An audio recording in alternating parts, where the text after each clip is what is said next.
Alrighty, welcome back. This is going to be something kind of different where me and Hugh are both going to talk about hybrids, kind of break down some ideas, maybe break down some more information in depth, and kind of bounce ideas off of one another and each other. For, I might forget something and he'll remember it, and vice versa. Yep. So I'm going to at least be here for audio aspect for now.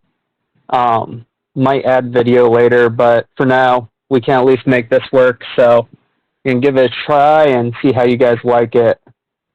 Have Jackson kind of explain a little bit about what brought us together as breeders and how we started working on all the projects that we're doing and got us to this point.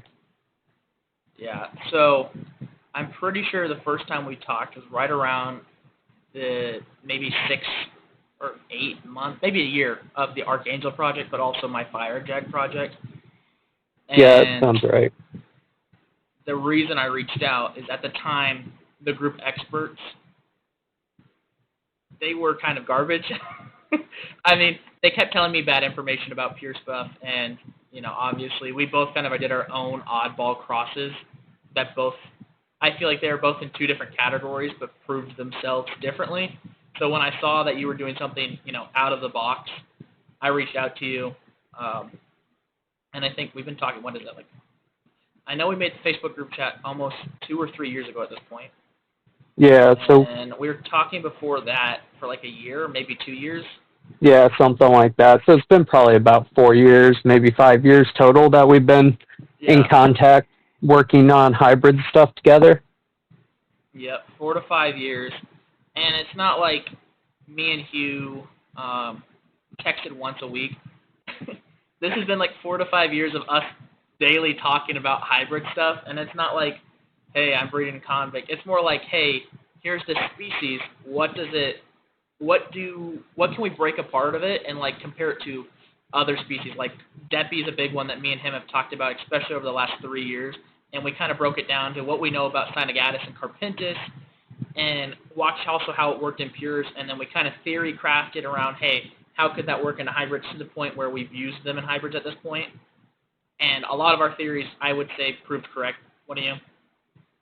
Yeah, honestly. And I mean, that's exactly it. That's the entire basis of everything that we talk about 90% of the time. It's literally just looking at different species and figuring out different paths to applying them as hybrids and seeing, how they can interact where and what examples we might have that we can learn from, help predict what's going to happen in these interactions. Yeah, and I would say that we have grown a lot as, couple of years have gone by, because originally we were I would say we were kind of pro-AMP at first. We're like, hey, there are stuff that AMP can do, and as time's gone on and the more species we've looked into, I think we've found a lot of really good replacements to cover all the issues that AMP would have brought in. Oh, for sure. I mean, honestly, probably, what was it, about 3 years ago, I was working with some faders from Parrot to Vieja crosses. I thought they were worth working with at the time, but I also didn't necessarily realize to what extent the fader gene was replaceable at that point. So yeah, I don't think either of us really knew the extent. I mean, there's definitely posts up of us recommending Istinellum and Redis lettuce, and definitely butchered that name. And Chancho, the red Chanchos that Ken Davis made. Yeah, I used to like those. Those were pretty cool. I mean, those ones, I think for AMP, definitely had the highest ceiling for potential. But obviously, we don't really touch AMP, me and Hugh. But we've done enough research for them that we definitely could cover the knowledge if you guys want to do that route. But we would definitely highly suggest, a different one. And honestly, one of the biggest things, while kind of theory crafting and researching species, was, what was it, it was a year or two before I left Florida, so almost 4 years ago now, when the Rainbow Texas happened, right? Yeah. 4 years ago? 4 years ago, yeah. So we were kind of spitballing, and Rainbow Texas happened, and it was one of, I think, the biggest breakthroughs for our collection and kind of like something that would transition our entire collection for the future. And the reason because is rainbow has been one of the only species, and I'm not saying the only species, but one of the biggest species for pearl reception. And, interrupt me if you think I'm wrong. Pearl reception, it's been really interesting with some color, shape perception, helping out with facial stuff, and then size, which I think the U.S. has had a lot of issues with projects for size. Yeah, no, honestly, I agree pretty much across the board there. Obviously, with like my Tenchi project, we saw that the pearl reception off the red spot wasn't as good as it was with the cyano, but overall, they got good shape, they got good color, their fins were fantastic. Like, it wasn't a bad And F1. I wouldn't even say the purling was off because you also had that die-off from some disease from Illinois when you bought those Nanoluteus. Yeah, And yeah, some of those F1s right before that infection happened, I would say had a ton of potential. yes. They definitely had more pearls than a lot of the ones I ended up with, which was unfortunate that we didn't really get to see that develop more. Hopefully, if we can get an F2 rolling out soon, we might see more pearl develop there, which obviously with just the realignment of the genetics from having red spot on both sides instead of just one is going to help a lot with giving it potential for that purling to come back. I think the realignment's going to be really beneficial if we can hit that. Honestly, I think if we can also hit the Diablo or the red spot Diablo, since it has the same mom but different dads. No, same dad, different moms. Yes. I got this. Fully I think agree if we hit there. the red spot Diablo to the Tenchi and allow the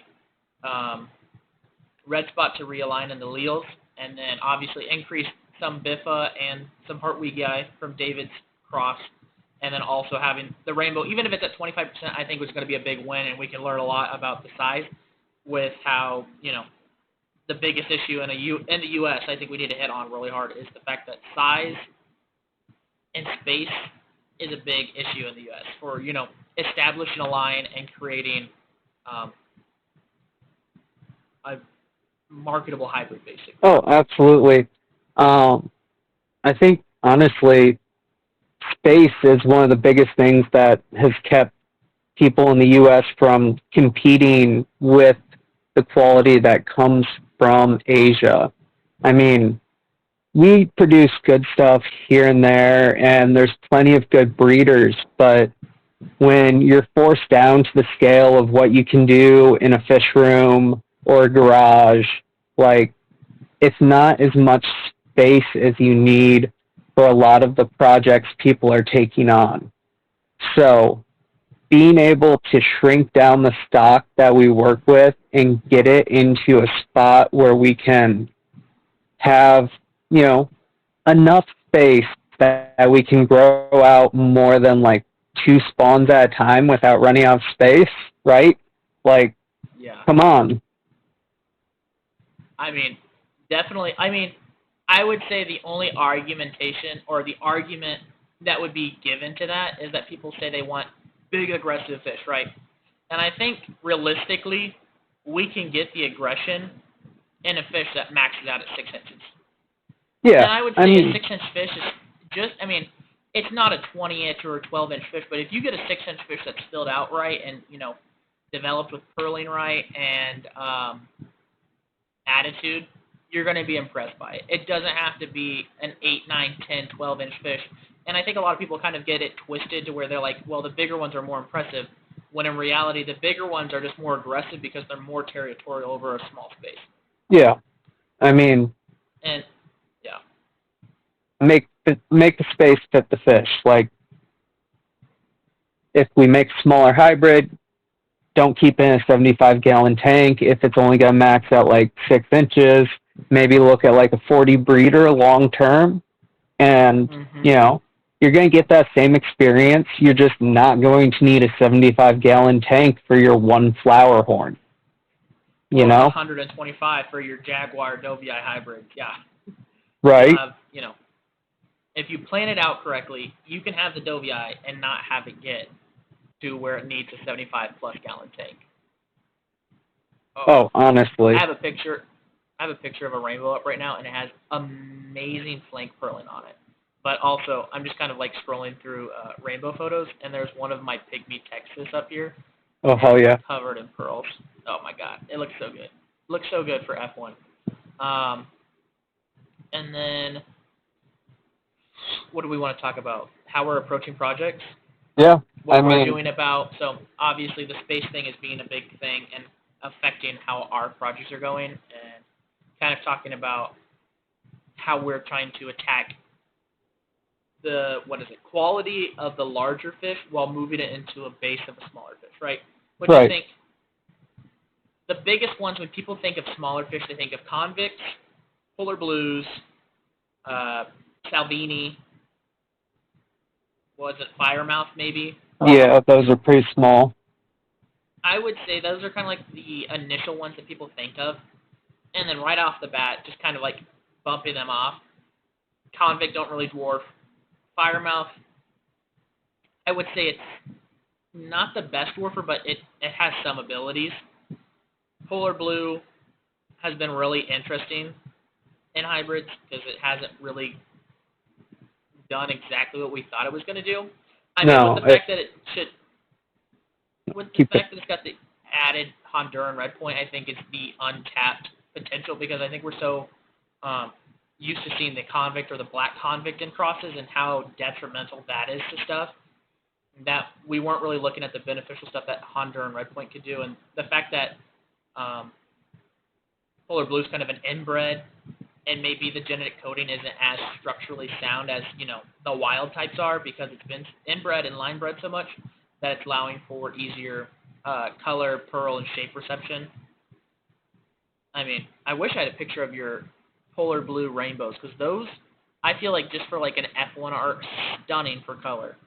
Let me put one up on yes, because I can do that real quick. I've got a couple photos that I just took.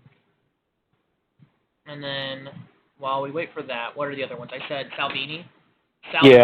Honestly, I wouldn't say it dwarfs. I wouldn't say it dwarfs at all. Especially, I'm going to pull up my Salvini Senegatus cross. My Salvini Senegatus cross got decently sized, and this wasn't even like. This was like after a year. It was like 6 inches after a year, whereas the yokai at like 5.5 at a year and a couple months. Yeah, my largest one, which I believe is probably the largest of the batch at this point, because I haven't seen anybody with a customer update of any that are bigger than him, and he's sitting right about 5.5 inches, and they were born March of last year. So we're sitting at year and 3 months, almost 4 months-ish. A year and 4 months, yeah.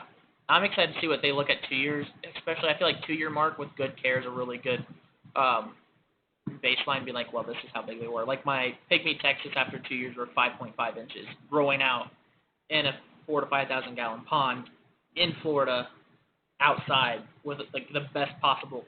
And the reason I say it's the best possible is I threw a convict in there that was like 2-inch male, and within 6 to 8 months of being out in that pond, it went from a 2-inch male to a 6-inch male.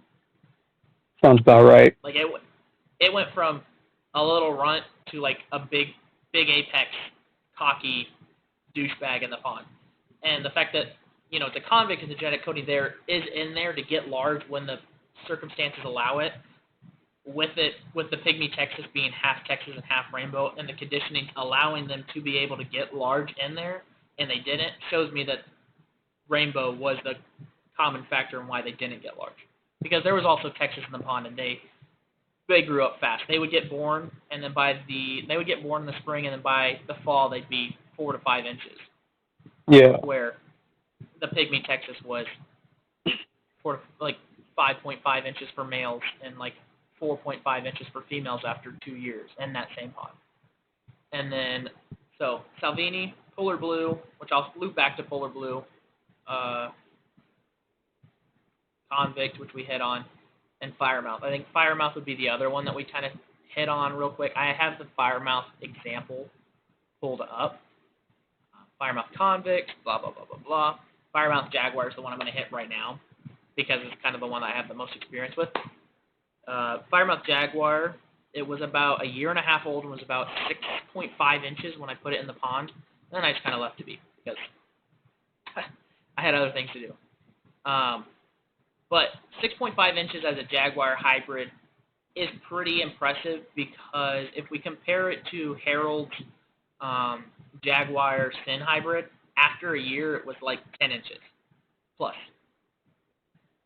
You remember the update? In December he updated us and it was gigantic, like maybe 10 plus. Yeah. Oh, it was like 11.5 inches. Yeah, it was gigantic. Its height was big, its length was big, and its girth was big. Whereas the Jaguar Firemouth was maybe 6 inches, and that's probably including the tail at this point. Girth was not that big, and the height was not that tall. But if you compare Firemouth Jaguar to like Firemouth Jack Dempsey, the Jack Dempsey seems to be a little bit taller than the Firemouth, and maybe an inch longer, which could have just been due to old age.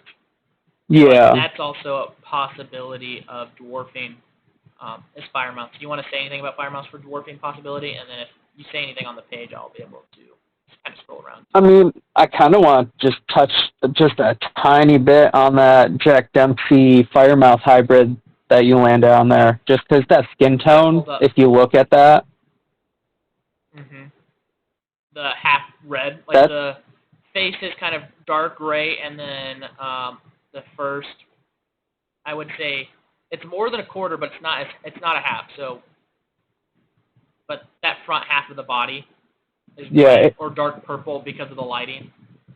Yeah, which I think is really interesting because Jack Dempseys don't have red skin.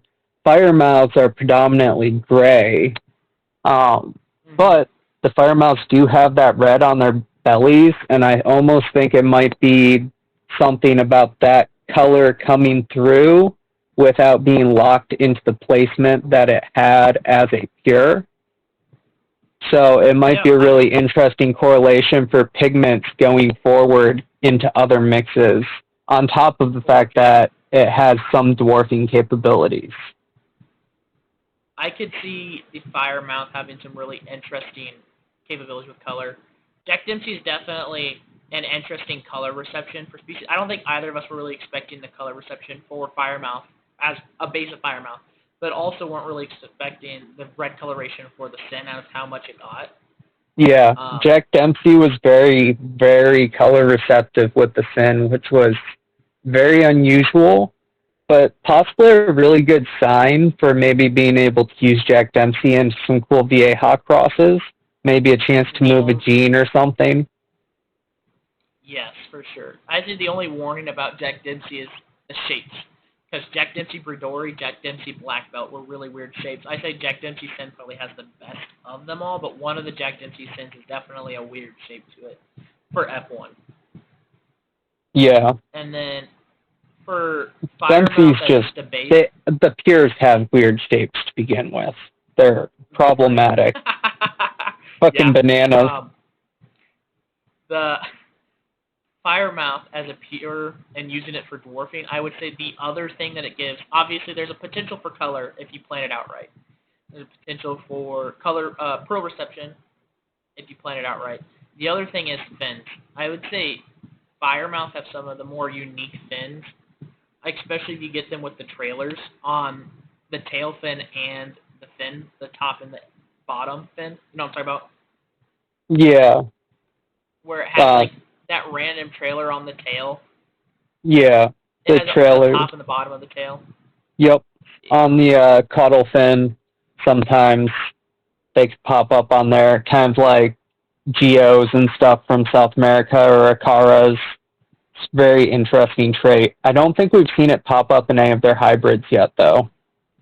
I don't think we have either, but we also don't see the reds pop up. Obviously, Jack Dempsey is there But if we can pull the tail trait later on into like some of the hybrids, I think that could be very interesting, especially for a higher aggressive fish or a Oh, for display sure. fish. I think. I mean, I'd be really interested. Oh, keep going. Keep going. I think that second set of trailers would be extremely impressive on the right type of fish, especially done right. If it's a full fins and you have the two trailers kind of like the top two parallel with each other and the bottom two parallel with each other, I think it'd be super nice. Obviously, with something like that, you have to be more careful about the care conditions, because if you have it with a really aggressive male or female, those are definitely going to get nipped off, which they think is why we don't see them a ton on fire mounts, is poor care, because people it's kind of a beginner cichlid, and people just kind of throw it in with stuff that's going to nip those off. But I think those trailers, not just the size, not just the color, not just the proprioception, but those trailers are also a really good trait for fire mount. Which, honestly, I think you could go very fire mount heavy with a hybrid if you gave it the right support through Parachromis or, a little bit of VA to boost color, maybe some Herictus for pearling, although you can get that same pearling from, well, not the same pearling, but you can still get pearling from Parachromis and a few other sources outside of the main 3 genus that we see used. But I think if you did it right, like, a firemouth is still a pretty good-looking fish as a pure. So anything you could do to, tweak it and make it look a little better, adjust the face shape a little bit, increase the red coverage, increase the pearling, maybe square out the body some. You have options you can kind of play with there by just kind of tweaking an existing pure that's already small. Honestly, let's not just small, but let's just say all those traits you said. Square out the body, flatten the face, boost maybe some of the color, boost some of the pearling. First cichlid that comes to mind is predatory. I think if we did, even if it was like a 62-37 mix where it's like firemouth to predatory, F1 back to predatory, F2 back to firemouth, so it's 62.5% firemouth and 37.5% predatory, I think could be really impressive, because the predatories are color receptive, pearl receptive, and kind of pearl enhancing. Yeah. They have full fins and a flat face, leveled out right with that higher percentage of firemouth. Could be just a really impressive, smaller, I wouldn't even say it's a Beha-based hybrid. It would be a firemouth-based hybrid, and it would be something completely new. Agreed. And although I will say, in general, if you have an option to use an enhanced version of a pure in something, it's worthwhile. And the same could be said with that predatory. Maybe finding a nice, established Vieja hybrid line, something that you really like that contains the traits that you're looking for. Use that instead. Like, if I was going to do it, I'm probably not going to source a predatory. But if I had a female firemouth, I'd run it to my avatar real quick. It has predatory in it. It's got the reds I want. It's got the fin structure I want. It's got the face shape I want. So, like... Yep, the avatar would be freaking stunning.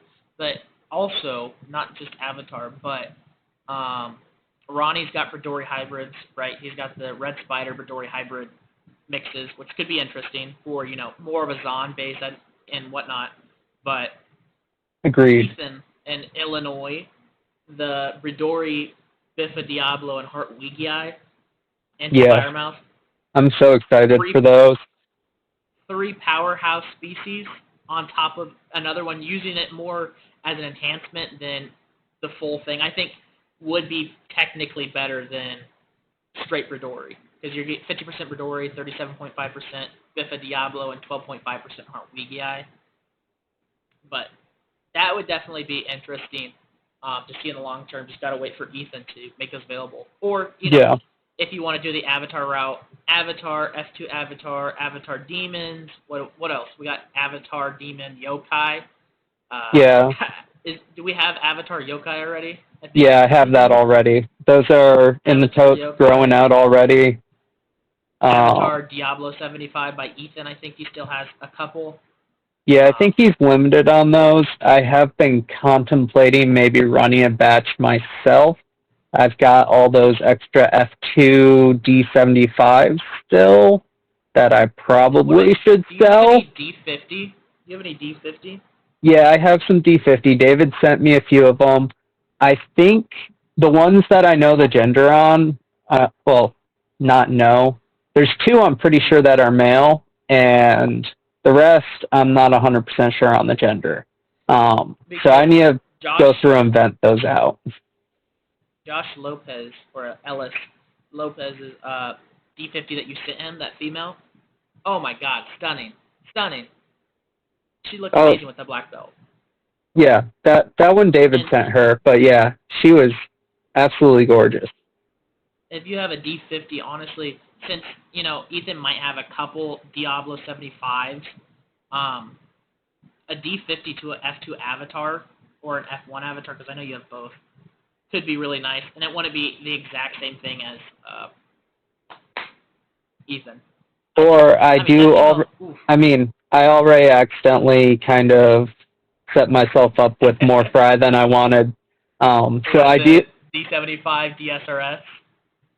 No, I got Red Spot Diablo to F2 Avatar.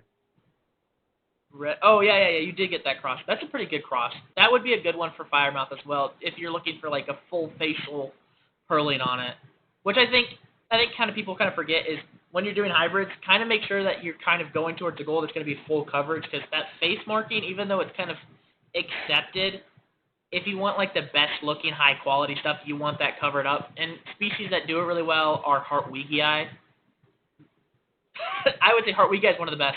Yeah, obviously the Diablo there's honestly off the top of my head about 4 species that will actually get full face coverage. Mm-hmm. All right, we'll call it 5 with an asterisk. So Carapentis can get it, obviously. Yep.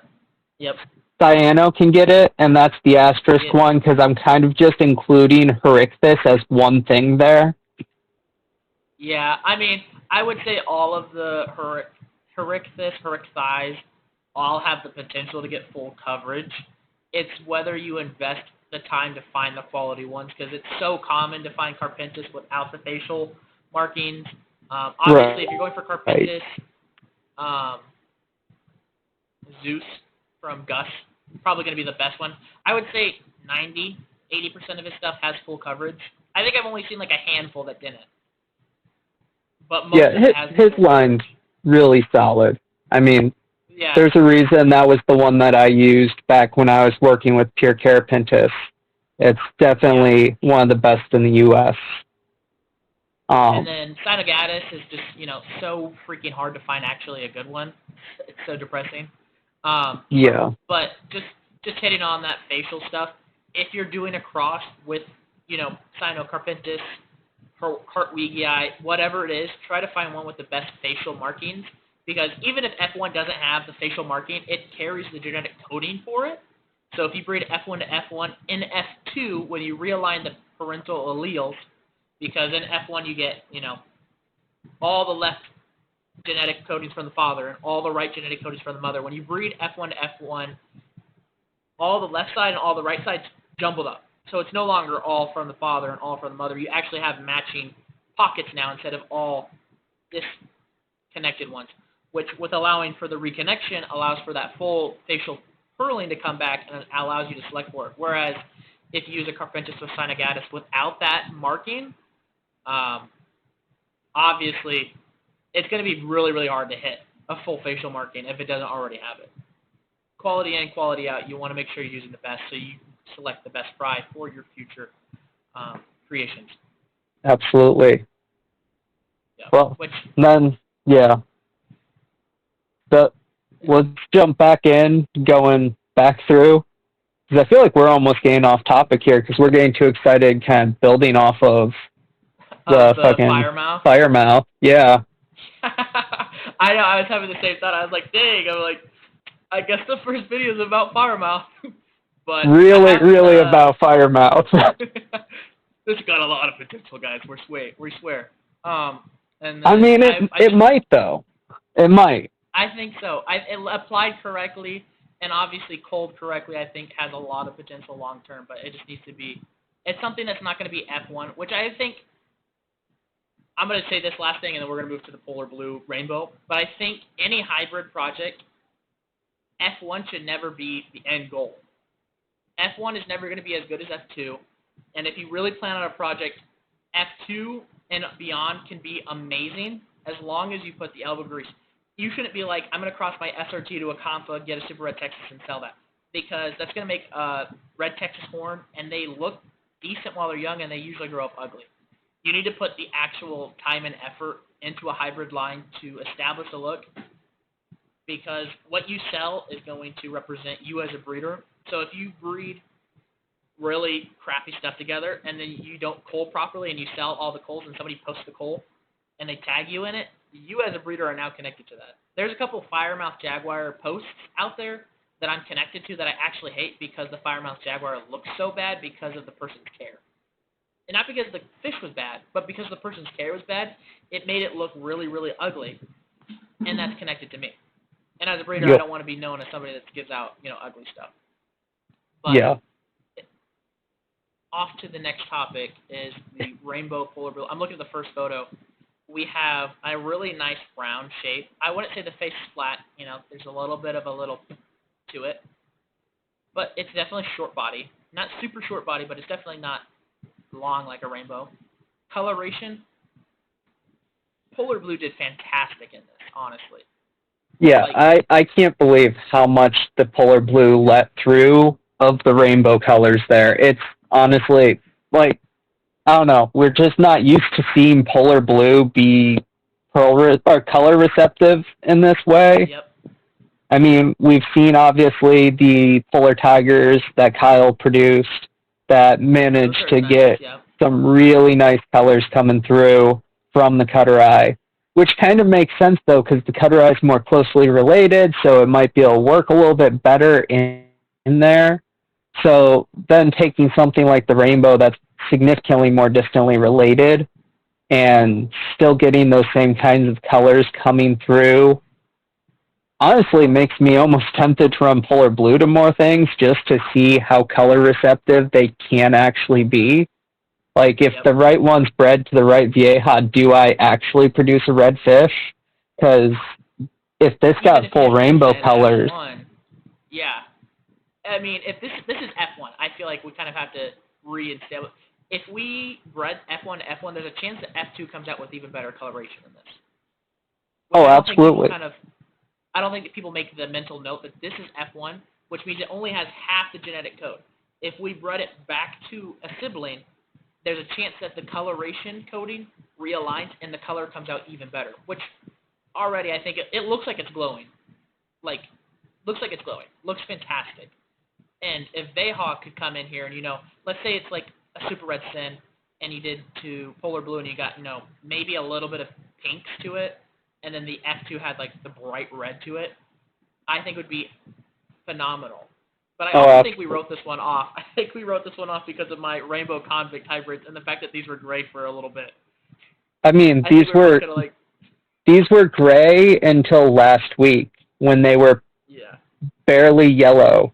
And then 2 days ago, all of a sudden, heat wave hits, and they decide that they're adults now and they're going to breed. So this is clearly a breeding dress to some degree, so I will be curious to see how much they keep of the color outside of dress. Obviously, it should be some. Fully breeding dress. No, it's not. It's not fully there. You can see the female in that picture is partially there. The male that she's been courting the past 2 days, he's not in. Yeah, he is not in that same dress. He does have the color. It's just a little more muted, and I might be able. It might not even just be like, it could be just a sexual dimorphism thing going on, like Septa Feticilla. Yeah. The females are super colorful, and the males are just pink. I can actually just put a video of the pair in Discord if you want. Yeah, go ahead and send it. I'm pulling up a picture right now of what the Feticilla females look like, which is what they look like. They're very colorful, and then the males are very drab. Just to show them kind of what the what is it, Amatilinana? I can never pronounce the scientific names. It sounds like I'm having a stroke. But their influence on hybrids. This is a much better photo of one. Even though it's pink coloration, it does not have the colors that the female has. Oh, unfortunately, since I don't pay for Discord, I can't send videos in Discord, just pictures. It's probably just too long. You probably could. It's probably just a too long video. Probably, knowing me. So, obviously, polar blue and firemouth for like the common list of convicts, polar blue, Salvinis, and firemouths for dwarfing abilities. I think polar blue and firemouth are definitely the biggest potential out of the commons, with rainbow obviously being one that we highly suggest upon. But I would say the rainbow is kind of a harder one to hit because it takes so much more consistency and micromanagement. That's basically the word for it. Because you could be hitting the triggers perfectly every week, and you have to hit the triggers perfectly, because if you mess up like one micro thing, the rainbow, even though like it's so annoying because they breed so easily pure, but in hybrids, if you were to keep, two females with a male, they would rather go lesbian than pair with a male hybrid, which is, like, we see it sometimes, but it's not super common. But it's common with rainbows, and being consistent with triggers is kind of a struggle for a lot of breeders, especially people that don't have like the time to do it. So that's kind of one reason that rainbow's a little bit harder. But out of the three, I think rainbow holds the highest potential. It's just also the hardest to hit. And then out of the other two, firemouth could be really fun for more of a predatory look, and the polar blue could be really fun for more of like rounded shape. If you're looking for short bodies and you're looking for more Veha stuff. But I think, again, either or could go. It just needs the elbow grease. Just needs the elbow grease to establish it. Absolutely. I think, yeah, go for it. You got this. You think what? No, shoot it.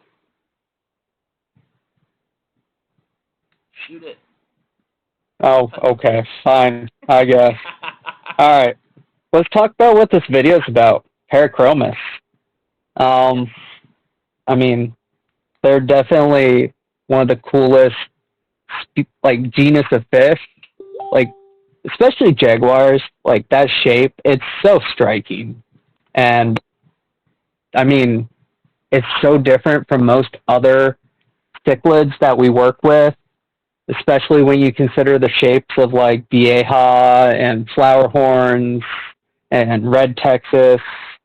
Parachromis is definitely a very different direction.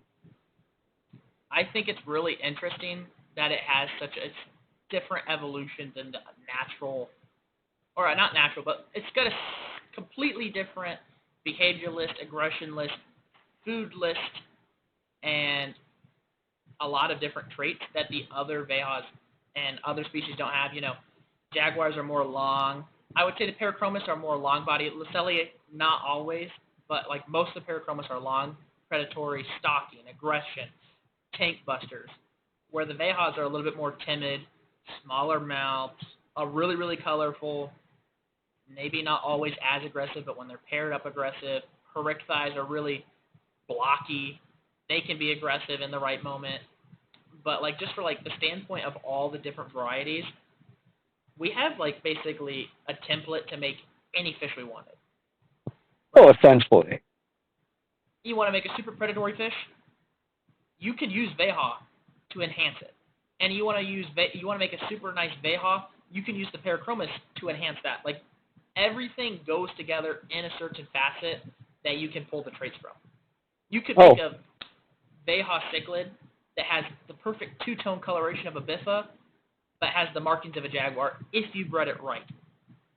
If you pulled the traits right and did a couple generations of selectively breeding, you could get that exact look that you want. It just takes work.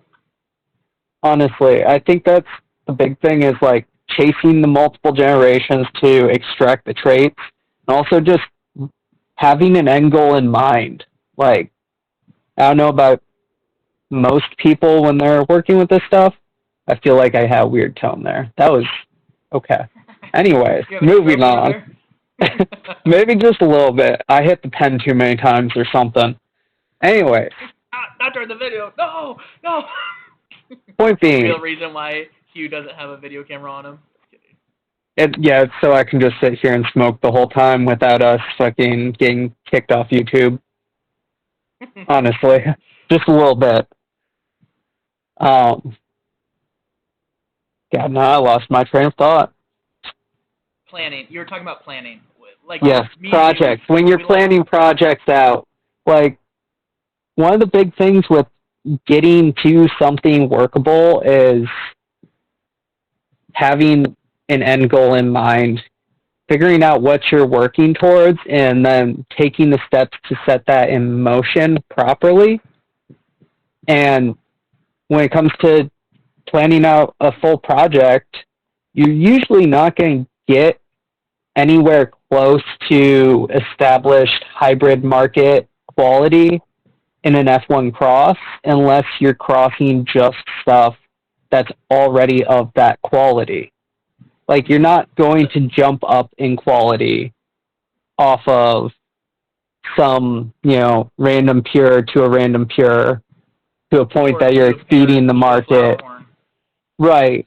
Like, I would say your Parrot and your Flowerhorn can only produce around their quality and below with a small percentage above their quality.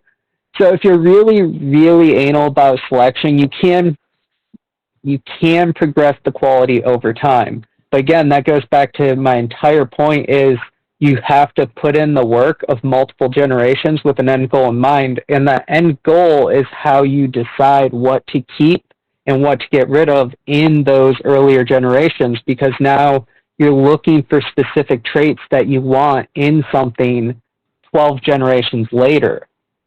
Yep. And you have to be able to pick those traits out. Exactly. Yeah. So, you got to creating the foundation for success. Yes, exactly. I would say the Parrot is such a good example, though, of not really planning.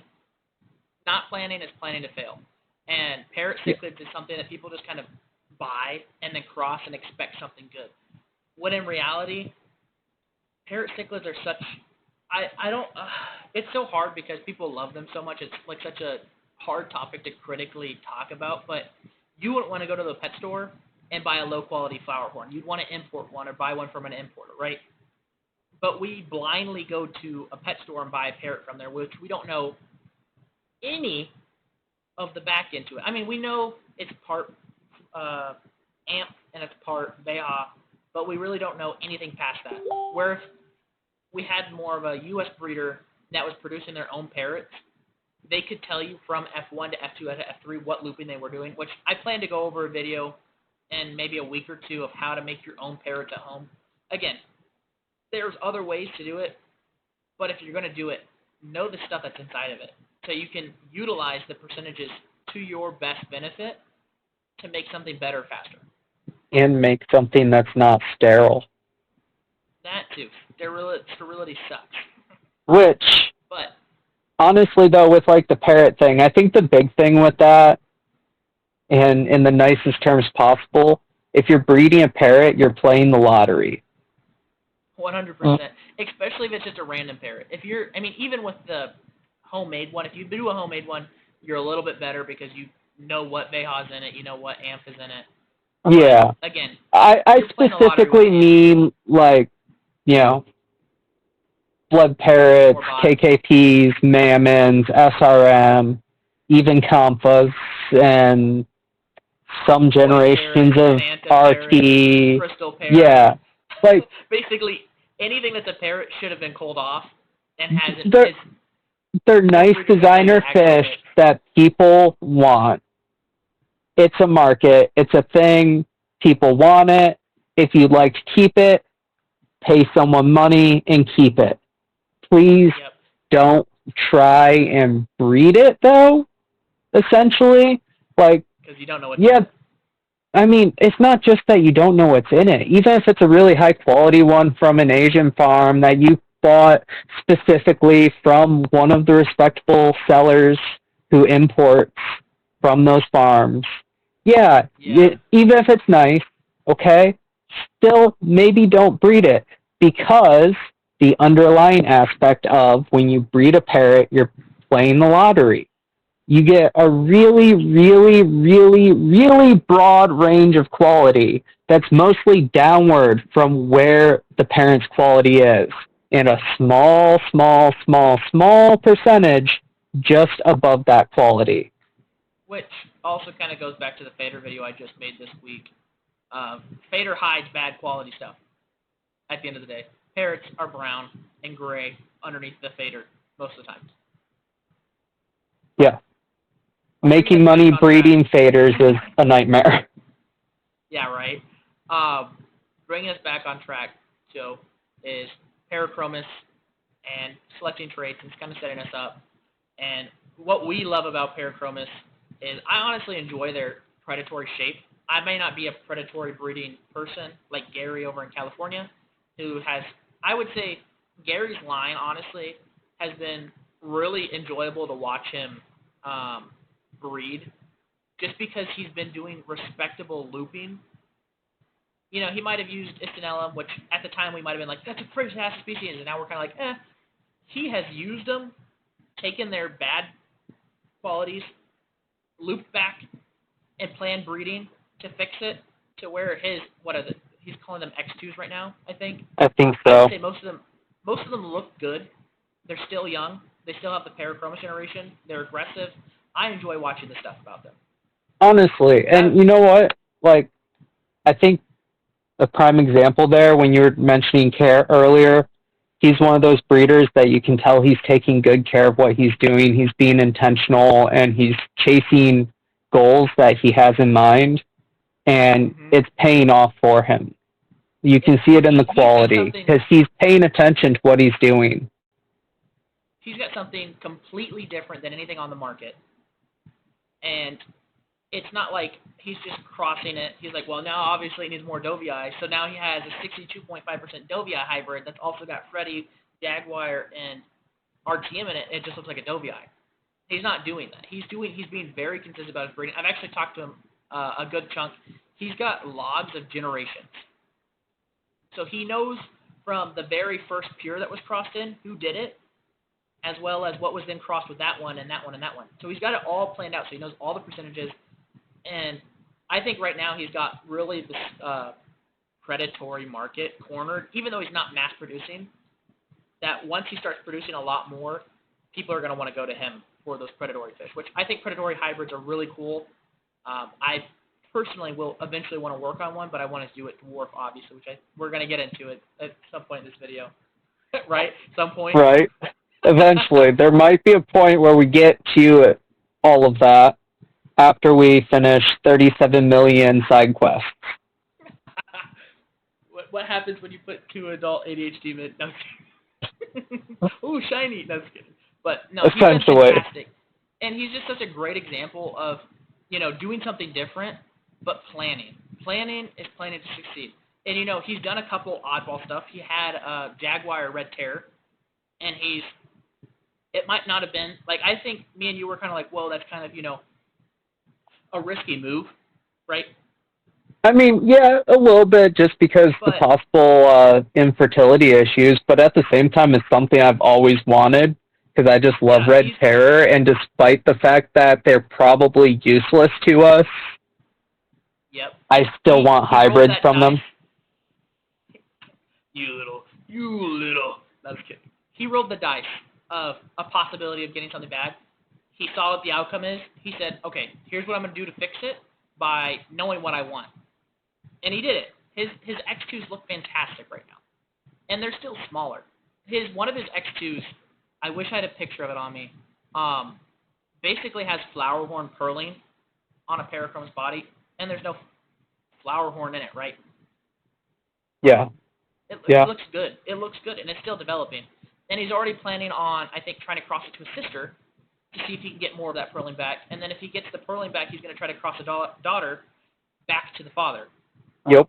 Which that is perfect. Planning those perfect loops like that is going to allow him to be able to recreate that trait that he's wanting in a bigger quantity that allows everybody in the hobby to enjoy it. Versus being like, well, it didn't have what I want, so I'm going to cross Jaguar into it. Oh, that ruined it. Now I'm going to cross Texas to it. You're just producing a lot of, sometimes less is more with a hybrid. I know we see 7 bloods, 8 bloods, 9 bloods, 10 bloods, we haven't seen 13 bloods yet. We're going to see them eventually. And people think, wow, I don't know what that means, but I want it because it looks good. The issue with that is sometimes the breeders in Asia don't properly realign genetics. So it might have 9 species in it. One second. It might have 9 species in it, but its sibling that he didn't show you was butt ugly. And so when you breed that 9 blood, and because it hasn't been realigned and because it hasn't been cemented as genetics, you have a giant range of outcomes where a majority of them might be lower quality, even if you're using a Beha, you know. Oh, absolutely. I mean, at a certain point, like, it's just excess mass in the fucking genetic material that's there. Like, you're not going to use all of those genetics in an 8 or 9 blood from, like, everything from every species. You don't need it all. You just need the traits you want. So just inbreed a little bit, select out the trait, then hit your next outcross. Just simple little steps to make sure you're carrying the exact traits you want into it is going to give you a far more stable line with a much narrower window of outcomes, which will help prevent getting as many cull outcomes. I mean, even if we look at it at like a genetic level, if you have a 10 blood and it's perfectly, let's say it was perfectly bred and there's no overlap and it was, you know, everything bred pure, then crossed, then crossed, then crossed, and you have a perfectly symmetrical, that's, what is it, 5%? I don't want to, it's not 10%, is it? It might be 10%. Yeah, it would be 10%, which is like basically impossible to achieve, but yes. Exactly. Yeah, you got 10%. So you got 10% sin, 10% thin, 10% Hartwigi, 10% gut, 10% Bredori, 10% Biffa, 10% Zon, 10% Texas, 10% Jaguar, 10%. And you can see how all of that gets muddied together because you don't have, it's based around sin, so it's got more of a sin look. It's got all of them crashing together and nothing's aligned properly, so it's just a bunch of floating genetics that nothing's properly combined together. There's all a bunch of floating puzzle pieces and nothing's connected, basically. Yeah.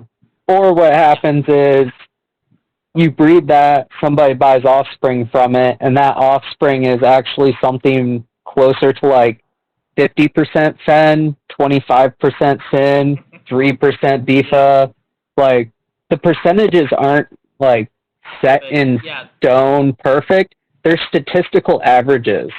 So it's not inherently going to give that fish 12.5% of bifa so that it has just the right amount of color. No, it's going to give it somewhere between 0 and however much bifa genetics it can pass on to each one. 25%, right?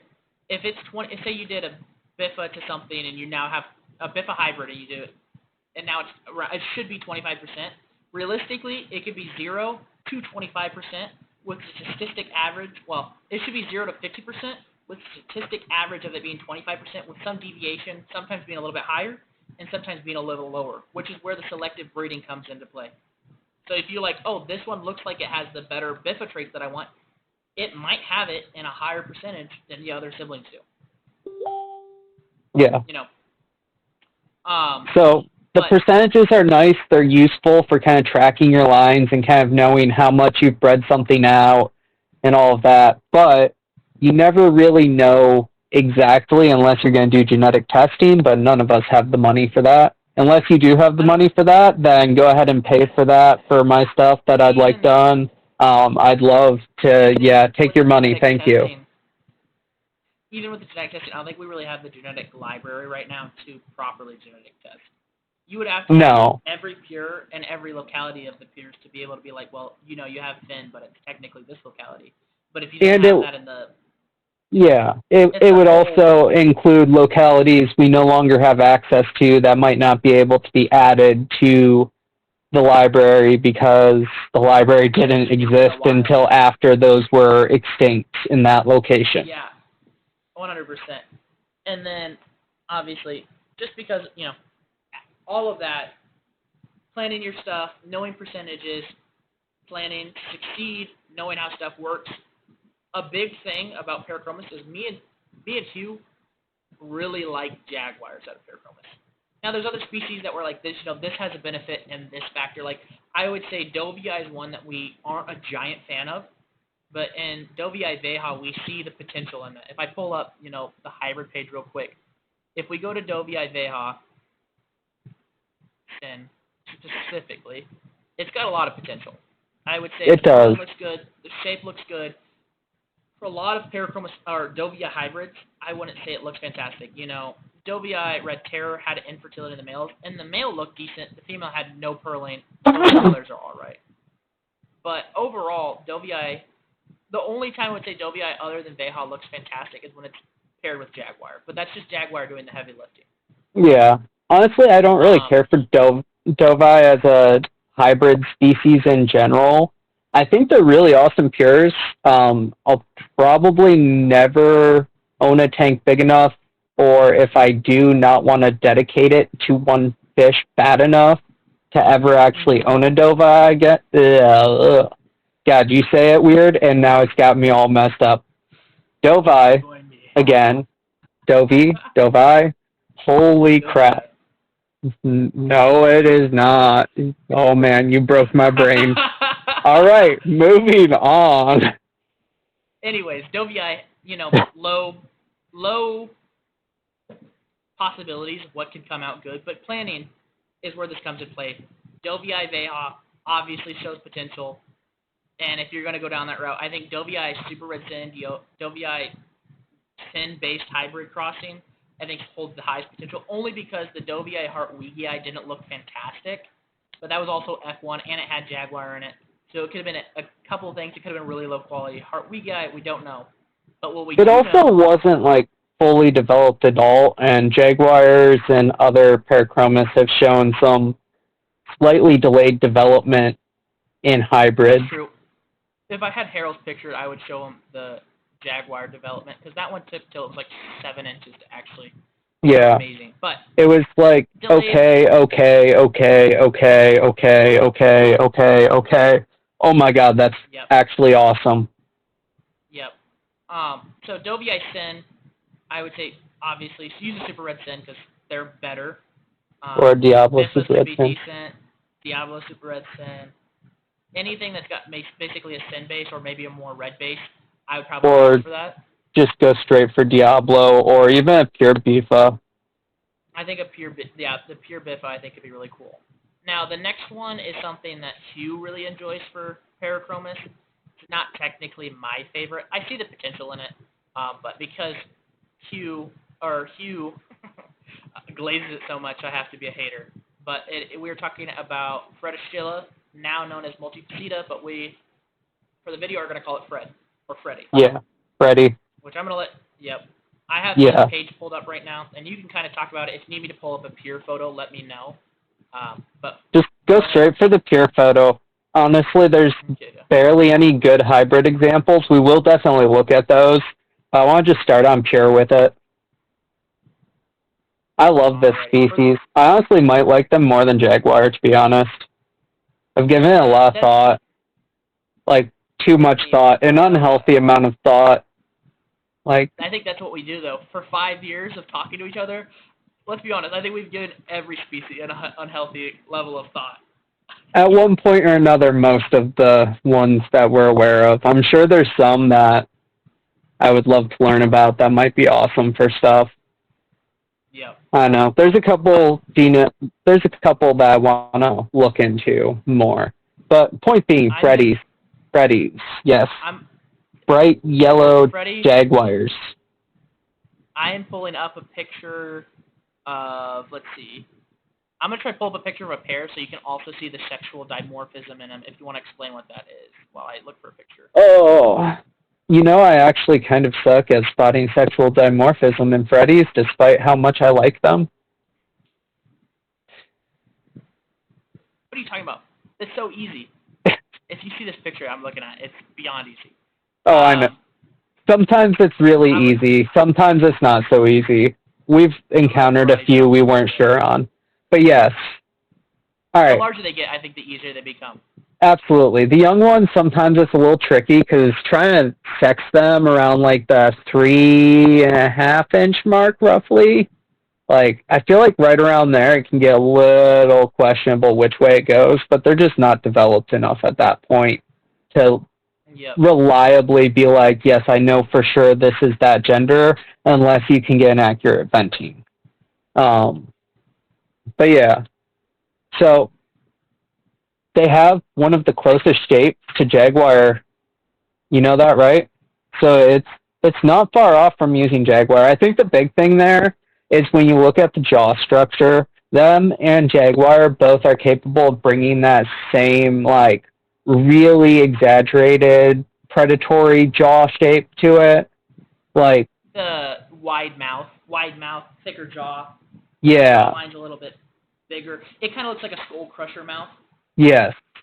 I think that mouth shape between Jag and Freddy, I think Jag's is slightly better, obviously, but the fact that they both kind of get that pretty similarly, I think is what makes Freddy so special, because it has one thing that Jag can never have, despite some individuals kind of being a little yellow. Freddy is bright yellow. Like, they stand out. Especially seeing them in person. Like, online, yeah, they look dope. In person, they are so insanely beautiful to keep in a tank. And yeah, the females, I mean, when you have a female that's solid yellow and the male that, I wouldn't even say the male's not solid yellow, because the purling, well, what looks like purling on them is so thick on them and gold, and it reflects the light. It light glows. It's hard to get a good picture of them, because anything that's not like a dull photo makes it look enhanced. Right, honestly. And see, that's something like, we haven't really seen anybody experiment with a species that has what appears to be yellow pearls outside of, like, Biffa? Biffa? Mm-hmm. Yeah, Biffa. Yep. Anyways. I don't care. Call it we know what you're talking about. I'm just going to mispronounce everything all the time, and it's going to be terrible. But point being, no, like... That's me. Well, we both do that. We're fucked. There aren't a ton of species that have, like, yellow purling. There's obviously, Biffa and some other examples within VA hotware shows. We've seen when monies get into breeding dress that they get, like, their coppery, orangey colors. But, like, the level that Freddies have, that yellow purling, I would absolutely be intrigued to see what happens messing around with breeding them into other things. Like, Jag crossed into pretty much anything Horictus is pretty much always fantastic. Which we have one Texas example on the webpage, which we can go show in a second if you want to. If you want to hit. Yeah, we'll yeah, go ahead and jump into the hybrid examples for Freddy, and then we'll move into Horictus, Parachromis hybrid examples from that. No way, we gotta hit Luceli before that. Oh yeah, we can't skip Luceli. The only reason I'm waiting for Jag is because I think we're gonna glaze it so hard that it's gonna make all the other species look bad. I mean, the king of Parachromis. Yeah. I like Freddy. But for the Freddy Texas that I'm looking at right now, there's a couple of things I want to note right off the bat. Black background and bright white lighting is causing this fish to be a lot darker than it should. Yeah. And the lighting is causing the pearls to be washed out. But things to be noted on is in the face, it has a dark orange-yellow coloration, which means the yellow is more than likely moving over. So in a proper tank, this could be a bright yellow fish. Second thing is the dense script worm pearling on the cheeks and almost the full body coverage of pearls. And this is F1. So who knows what F2 would look like if you realigned the alleles for the thick golden purling of what happens. You know, even if you did a back cross, what a back cross of a Texas and a Fred look like? And honestly, if we're talking about Texas and Fred, I would rather use Carpentis to Freddie and then F1 back, or F1 to F1 then F2 back to Freddie. But I mean, realistically, I just want to take Freddie and cross it into my yokai line at some point, because that's honestly where I'd want to use it. that'd be stunning, let's be honest. Especially with Kyle's YSY, whatever you call it. Yes. Salvini Yellow skin yokai. Yeah. Which, one thing for us to hit about Freddie and yellow skin is that in the Salvini Freddie, the Freddie Texas, the Freddie Veja, even though it's a younger male, Fred male cross, the skin color is a dark yellow-orange coloration. Even in the Freddie Convict, it's a yellow. The thing about yellow is if it's yellow, it could be red. Yep. Because it's really not that far away from genetic coding, which that's the big thing a lot of people miss when it comes to the skin on cichlids and how it works. That's something you can be aware of when you're working with your projects and selecting species.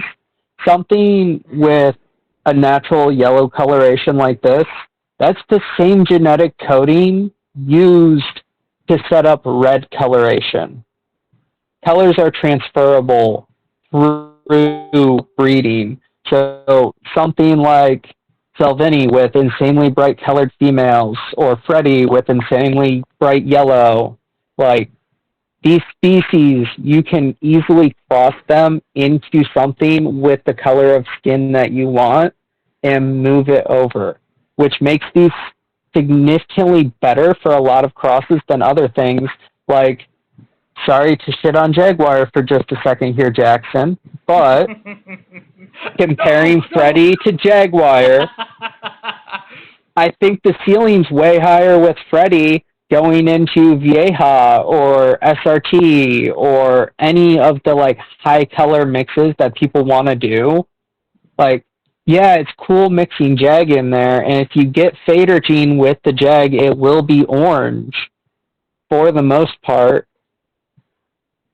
You could also just say what? Is the only thing I have to say about that is yes, Freddie does hold a possible better color reception in the long term than Jaguar, but I really like Jaguar Furling. So if I was, or if the only thing I would say is if you're really a big fan of Jaguar and you want the benefits of Freddie, do Jaguar Freddie F1 to F1 and select the best F2 coloration and purling that you like.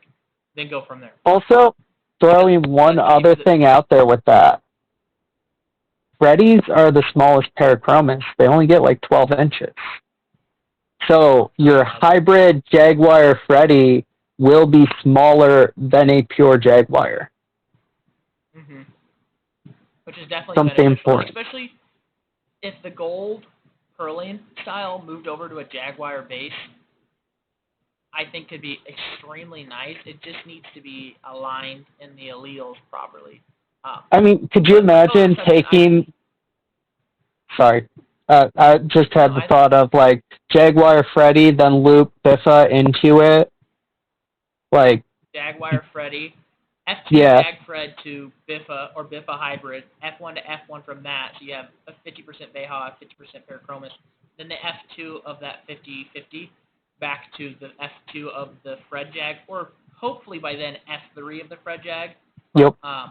For a 37.5% Jag, 37.5% Fred, 25% Biffa mix, could be phenomenal for coloration, especially if you're carrying over that red with the high percentage Jag Fred look for Parachromis shape and purling, but you have that Biffa two-tone underneath. I feel like the two-tone would be really realistically plausible because I feel like a lot of cichlids' heads turn red before the back half of their body. And because also, it has a back half yellow, yeah, really easy. Agreed. Also, not to, like, you know, just constantly plug the stuff that I breed, but using something like the Diablo 75s, having... You have a picture of the male? Oh, absolutely. Of course I have a picture of the male. Send a picture in Discord so we can show a picture of what the Diablo 75 SRS male was, because I feel like I have an understanding of what the genetic reasoning why you're saying you're lying is really important, because your SRS you used is so much better than a lot of SRS in the U.S. right now. Well, I'm not saying anything about the SRS. I'm saying D75. Well, you're saying the D75, not the Diablo Super Red Sin? Yeah. I'm still thinking heavy Bifa, but you can go ahead and show off my D75 male if you want to. Yeah. Go ahead and talk. I'm going to pick it up on my phone because I could probably find it pretty quick. Okay, that's fine. Point being, photos in a filter. Using something that's a hybrid and primarily what you want is a really good way to get what you want plus other things. So if I was wanting to use Bifa for the color in a mix like this, that I was going heavy Parachromis, I would go ahead and just use the hybrid that has something else added to it. Sorry, my brain's kind of losing this sentence. You use a D75 because it has the full facial coverage, and you can use that to mend the Jaguar bald spot as well as maybe the front bald spot. Thank you. That's what I was trying to get to, and my brain was stalling out right there. I might have hit the pen too many times. We got that sync up, though. I knew exactly what you're saying. The genetic thing for why D75 is so much better is because of that full facial coverage. Yeah. One sec. The video's freezing up. Okay. Nope. Full facial coverage and genetic coloration. So you're getting two traits in one fish, obviously. Yep. And honestly, I think the shape on that hybrid, just because of the heart wedgie shape, like, Bifa are actually pretty tall, or, like, they're not the tallest vieja, but they're decently thick. And you can definitely tell in something like the D75s that the heart wedgie, the heart lengthened them out a little bit. So they've got more slender shape, and I think that's going to actually help transition them a little bit better into something that's Parachromis based. Something like got a slender shape to it. Yeah. So something like the Diablo Super Red Sin would be cool, but I think that shape is what would prevent me from wanting to use those. The look on them, I think it could work really well, but I think it'd work better for low percentage Parachromis, high percentage Vieja, versus the D75 working better for the low percentage Vieja, high percentage Parachromis. Also looping back to the concept of if you're chasing a 7, 8, 9, 10, however many blood, some stuff gets lost, some stuff is just extra you don't need, it's clutter. So a simple 2 blood, it fits the role a lot better because it's going to breed truer and it's going to help carry those specific traits further. Yeah, I agree. And after looking at them side by side, I definitely agree that the D75 would be the better cross for the Parachromis, for shape being slender and for the full facial purling. Plus the full body purling, I would say that the Sin kind of disrupts the purling structures, and the Heart Weaky Eye and the Bifa have a much more consistent purl style across the body, I would say. Agreed. It's a much more even purl coverage. And if you notice, you still get a lot more of the yellow purling style that happens from the Bifa. If you look around where the black is on the back half, where the yellow skin is, and you pay close attention, in the newest photo that I sent, you zoom in because I can't. This bad boy. I can't. Do it. Oh, you see how the pearls are actually yellow? Right, I can put my cursor right over them. Yeah, you can see the yellow there, and then you can also see the yellow. What is the word for when a color is reflective? Not translucent. Reflective? Am I thinking just reflective? Reflective would be purling. The reflective yellow in the top fin, right along the base of the spine. You see that? Yeah. That's super clean. And his spots are fantastic. But I Agreed. definitely see the benefit of using D75 because of the facial purling. The two-tone coloration is a thicker color here. The Heart Wee guy is helping with that slender shape, which should obviously move over into Parachromis a lot easier. And obviously, if you're trying to do a high color, possibly use, Freddie as that base, because of the yellow coloration should allow for easier transfer of red genetics to a line. Agreed. Honestly, if I had a female Freddy, I'd run it to that male right now. I don't have space for that spawn, but I would love to. It'd be awesome. Anything else you want to head on, Freddie, before we go to Luceli? No, we can go ahead and move on. I think we adequately glazed Freddie. Adequately glazed. We cooked that bad boy. Okay. Well, one thing before we leave Freddie is I want to hit on Lucebia, whatever you want to call it. Freddie Lucebia. The RTM's posing as Freddie. Yeah, they have bad coloration. Usually their head for the males have color, and the females have like a little bit of body color. If you're gonna use Freddie, make sure it's a good yellow one, because there's the Lucebias that have not the best coloration. There's also types of multifacetas that are just full-on gray, and that's not going to give you what you want. So, just wanted to say that before we kind of moved on to anything else. Now, let's go to Luceli. Go for it. Now, Parachromis Luceli is now known as Parachromis Feticilla, and Parachromis Feticilla is now known as Multifaceta. So, Multifaceta previously were Feticilla, and Luceli are now Feticilla, which is why we don't use that name in this video, because I think it caused too much overlap and confusion. So we're talking about Luceli now. Yes. Luceli do have sexual dimorphism. I think something interesting about Luceli is the females don't have a ton of purling, obviously, but the purling types that Luceli do have, depending on the individual you get, is more of like a silver blue, which is kind of like a Jaguar, kind of like a Hericthize.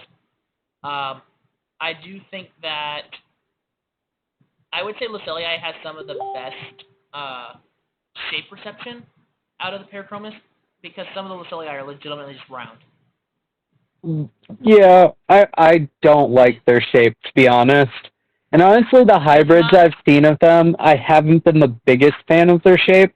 It's not bad, and honestly... Shut your mouth. You better... Listen. Josh's Soul Project, I really enjoy those, but those are some of the few hybrids I've seen with this species where I was like, all right, that's actually worthwhile to me. You know what I mean? I think Josh's Luceli hybrid was about maybe the only one that was actually planned through. I mean, that's fair. He used a good male and, actually put a lot of effort into making that happen. It's a shame it hasn't gotten to F2 yet. Hopefully that's still going to happen. I would agree.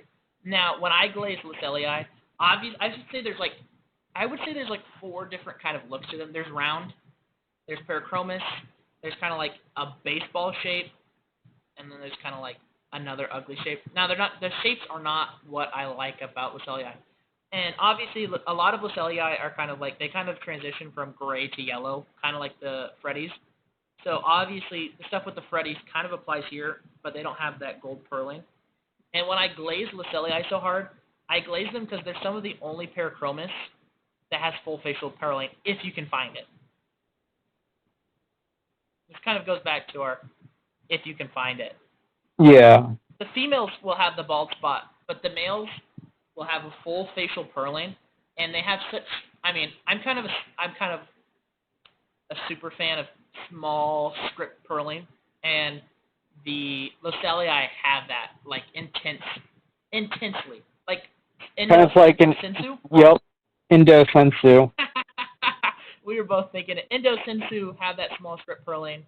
Senegatis have small dot purling. I think in a perfect world, it would be my perfect My perfect Luceli hybrid would be a dwarf, obviously, so dwarf down, but a mixture of Luceli with the Sino, just for the pearls, honestly, on a Yeah. small base. Maybe if it was like a Mayan rainbow, so it's smaller and square, but has like the Luceli full coverage facial purling with the Sino full coverage facial purling, and really small, just busy strip purling over the entire body. I think could be I mean, fantastic. that could be pretty nice. I wouldn't say But no to that. yeah, but again, that's something that's going to take a lot of effort because to find a really good Luceli is like, it is hard. It's hard to find a good one because a lot of them just are subpar quality in the hobby right now.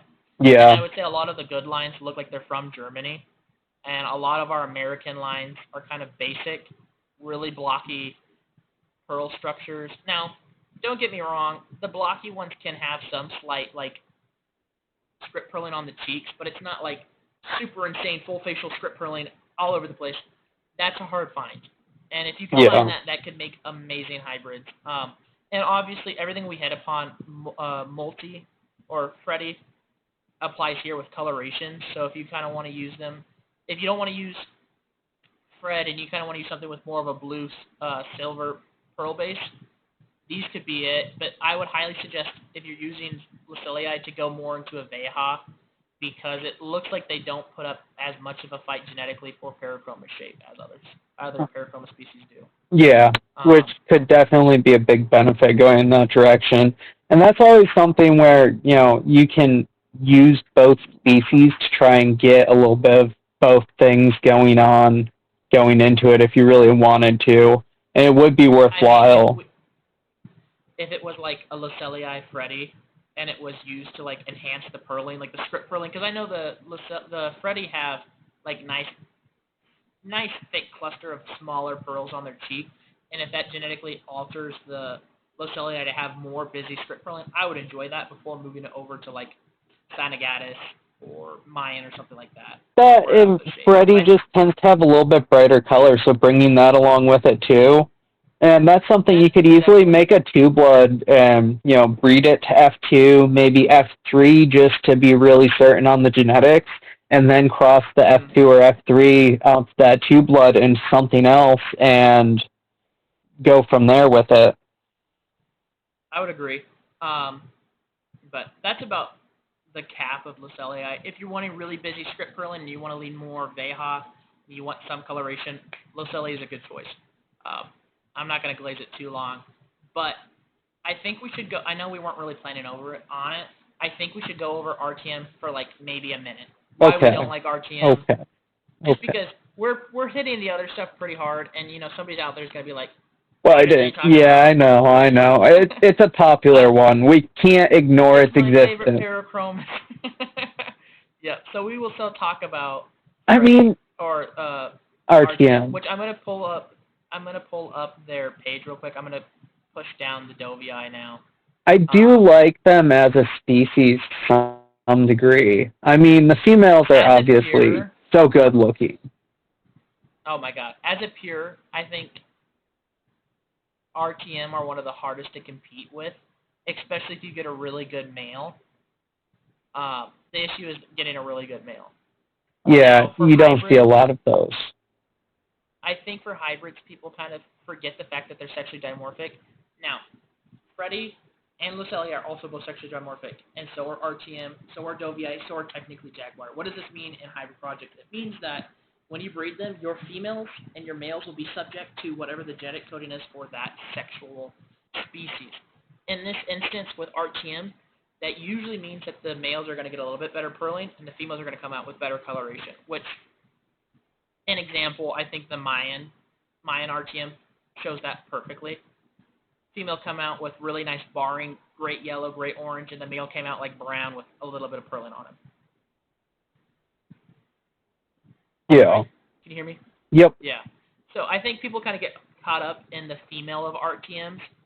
In the long run of things, I don't think RTM really holds a giant standpoint. I mean, I think recently we've seen a couple RTM hybrids that have been like, okay, there's a foothold for it. But for me and you, to make RTM beneficial for us, it would take more generations than what we think it's worth. Honestly, that's essentially what it is. Because there are projects that I would even consider RTM for. Like, I've thought about RTM in conjunction with yokai in the past, because the sexual dimorphism wouldn't suck, and I could probably, over the course of 3 to 4 generations, work out the look. Breed it out. Yeah. Um. But, again, that's 3 to 4 generations. That's what? Let's say 4 generations. That's at least 2 years, 2 to 4 years of work right there. Yeah, I mean, right now I've been averaging 7 months between generations. But so that's us. Like, that's us. that's not, yeah. But for like a common person that maybe not has all the experience. Yeah, I mean, it's at least, taking about 2, 3, maybe 4 years, depending on the pace you're taking with it, to do that, which is worth it if you want that. If you want that bad enough, go for it. Just make sure you follow through and you're not just dumping a bunch of gray, brown, turd-looking hybrid males into the market that nobody's going to want because they're going to grow up to be uglier than a pure RTM and uglier than whatever you crossed it to. Yep. Veha RTM is not the best for Sin. Now, we did see Zon RTM recently, and that was done by our friend down in Texas, Josh Lopez, and they're looking promising. So we're not going to say that Veha's the dead end to it, but what we will say is that we've seen a lot more, I don't have them on the site, a lot more promising pictures of RTM Carpentis than anything else. I would say RTM Carpentis right now holds the best possible outcome for RTM. Yeah, and I think that's one big thing with the RTMs. Like, you have to go to something pearl receptive, ideally something with a different color of pearl. Because the RTMs, they have pearling, but their pearling is kind of blending in with their skin and not deeply saturated. So if you can add something in that'll increase the pearl saturation, help build up that pearl structure so that's more visible, there's higher contrast, there's stuff you can do with that pearl pattern. You just gotta move it. 25% Jaguar and 50% RTM. That Jaguar does so much benefit for the RTM that if you're doing something with, you're like, I want a very high RTM look, doing a Jaguar hybrid, whether it's Jaguar Veha, Jaguar Correcthize, Jaguar Mayan, Jaguar something, and then taking it to RTM could be a lot more beneficial. Like, the RTM Mayan, the females look good, the males look garbage. Mayan Jaguar, then bred to RTM, could possibly hold a much higher ceiling for better pearling on both males and females, while also still maintaining that really good coloration that the females had. And the Jaguar holds the possibility of making the males look better as well. So knowing how the RTM works and planning around that is really big benefit. I would say Carpentis and something with Jag in it is usually the way to go, right? Yeah, in general, which is part of why I did consider them for the yokai, because the Carpentis example had the Carpentis, a lot of good traits, relatively speaking. It's not exactly what I'd want, but it's workable in a direction that I could use. And I have seen some really nice examples of RTM pearling coming through in like quad bloods or tiger horns. And it can be a very nice trait if you apply it properly. Yep. I actually just sent the picture of Carpentis RTM to the Discord so we can kind of look at it. Oh, it's got really good pearling on the male, and it's got a nice orange-red base to it. Biggest issue, obviously, is got a bald base. Yeah. Breed to F2, it's going to increase the coloration. Breeding to F2 is also going to realign pearl structure type, so you might actually get a different type of pearl structure in F2, but still have heavier pearling. And something's going on with my computer. Just give me a sec. Okay, there we go. Heavier pearling. Okay, one sec. I must have hit something. No. Can you still hear me? Yep, I can still hear you. Okay, good. We're good. So, obviously, I think Carpentis RTM has the highest, and then going from there, planning to what you want and envision it, and then crossing accordingly. I would say one of the biggest, ugliest hybrids, or one of the biggest downfalls to RTM is Dovi. Yeah, they don't necessarily mix well together.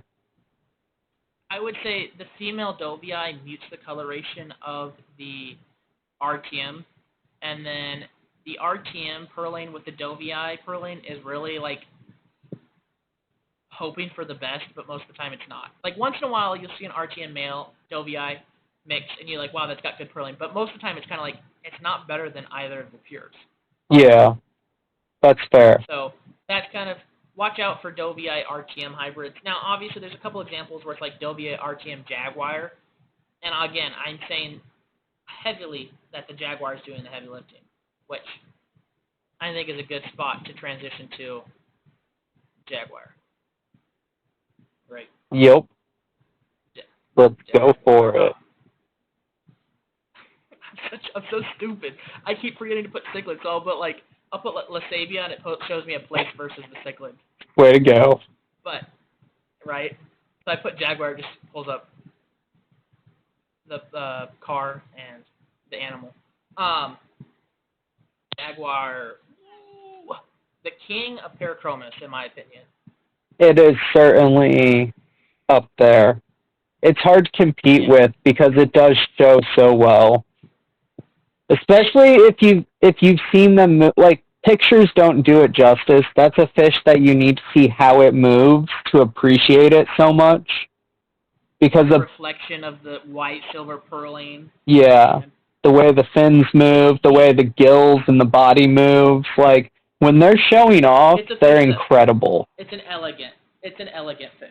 It's a predatory fish, but it's got some aura about it. You're gonna kill me. I can feel the judgment. Now, obviously, the biggest downfall to Jaguar, in my opinion, is their bald spot on their face. Yeah. I would say I've never seen a Jaguar without it, which might be wrong. I might have seen one, but it's rare. Almost all of them have this bald spot on their face in some fashion. Some of them have it smaller, and it'll go across, they'll have some purling across the cock area and some a little bit on the underside of their lips.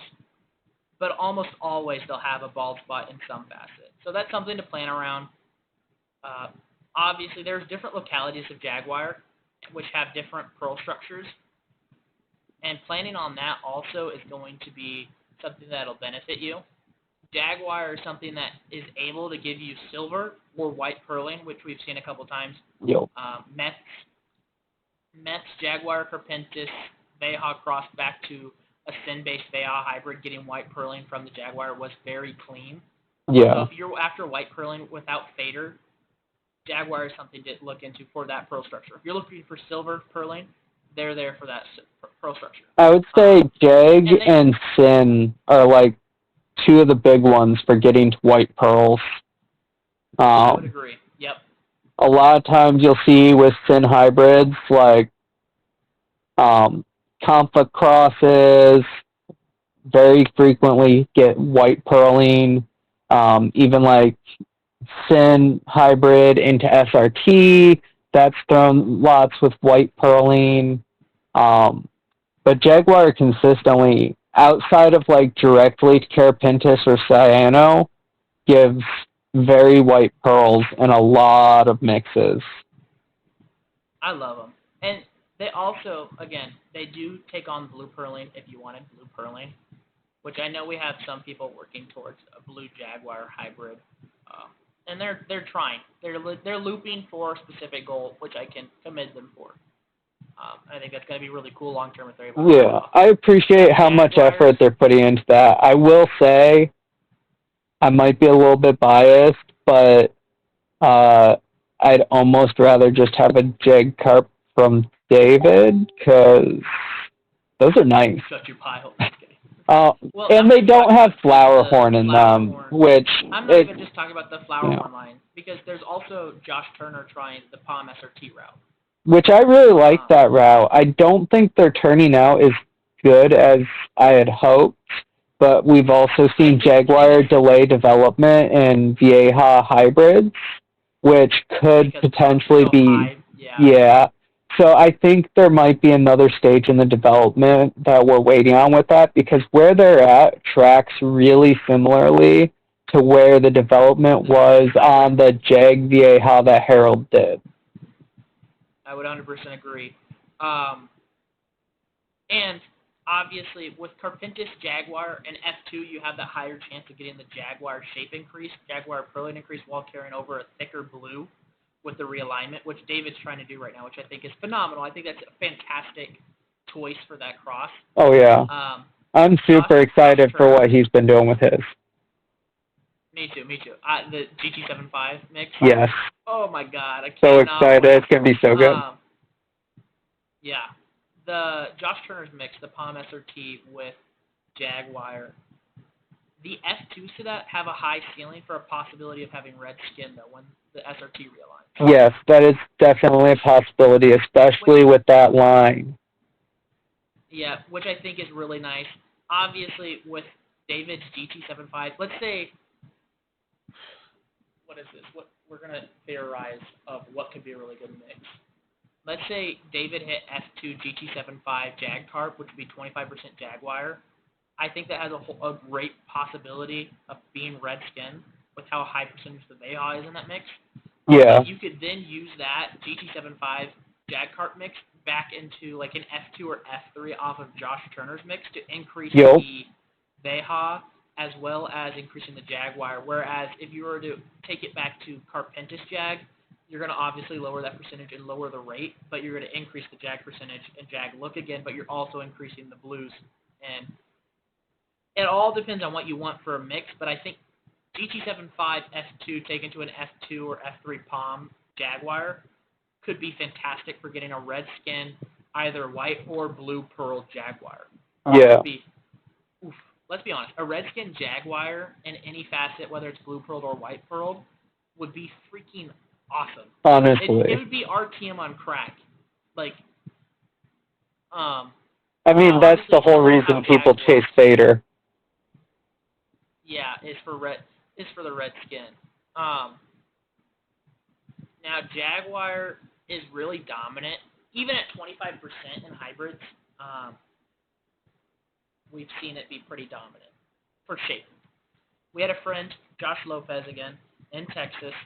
He did, what was it, Jaguar Carpentis or just Jaguar Texas? I think it's Jag Carp. Yeah, it was Jaguar Carpentis, and then he bred that F1 to a short body Thai GT.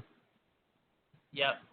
So, now, break that down. That's 75% Hericthi hybrid, basically, 25% Jaguar. The F1s of that, a lot of them came out Jaguar-shaped, but with bluer purling and different pearl structures that leaned more towards Hericthi. So some of them had dotted purling, some of them had more merged purling, but a lot of them had more of a Hericthi purling structure with the Jaguar shape, even though the Jaguar is at 25%. Now, on the site, I should have a picture of Jaguar Super Red Dragon bred to a gold base, and in that you can see how heavy the Jaguar looks at 25%. I mean, the shape is obviously being influenced by the 75% flower horn, but the jaws are still Jaguar, the height is more so Jaguar, and the shape is Jaguar, and then the purling is all enhanced by Jaguar. Fin pearls look a lot better, and then the body pearl has a little bit of merged purling from all the genetic coding going on right there. But I think Jaguar, as a species itself, has so much potential in hybrids that people need to really lock in on them. Agreed. It's definitely, I mean, underutilized at the very least. I mean, Jeghorns and similar type mixes do exist, obviously the quads and all that. But in terms of, like, really chasing the possibilities of what you can do crossing to other stuff that we have with Jag, the ceiling's incredibly high. Yeah. Obviously, I would say the biggest downfall to Jaguar, and almost all the Parachromis, looping back to when we were first talking, is size. Yes. Size is the biggest issue, because I don't have space for a 2-foot fish. Yeah. It's improbable, especially because Jaguar increased clutch sizes, which is a benefit, but they also just increase the overall size of the fish. They get big and they get mean. So it's not like you can be like, well, I have 125 with 6 fish in it. It'd be like I have 125 with 1 or 2 Texas Jaguars. And that's also part of the biggest reason people struggle to get good numbers of Parachromis hybrids out, because even though your female might lay 1,000 eggs and you might be growing out 750 wigglers, but by the time they're an inch long, you have about 100 left because they all killed each other.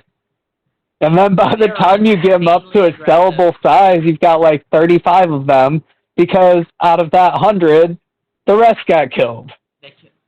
Yep. Making sure you have big space for the fry is really beneficial. And obviously they are insane fry.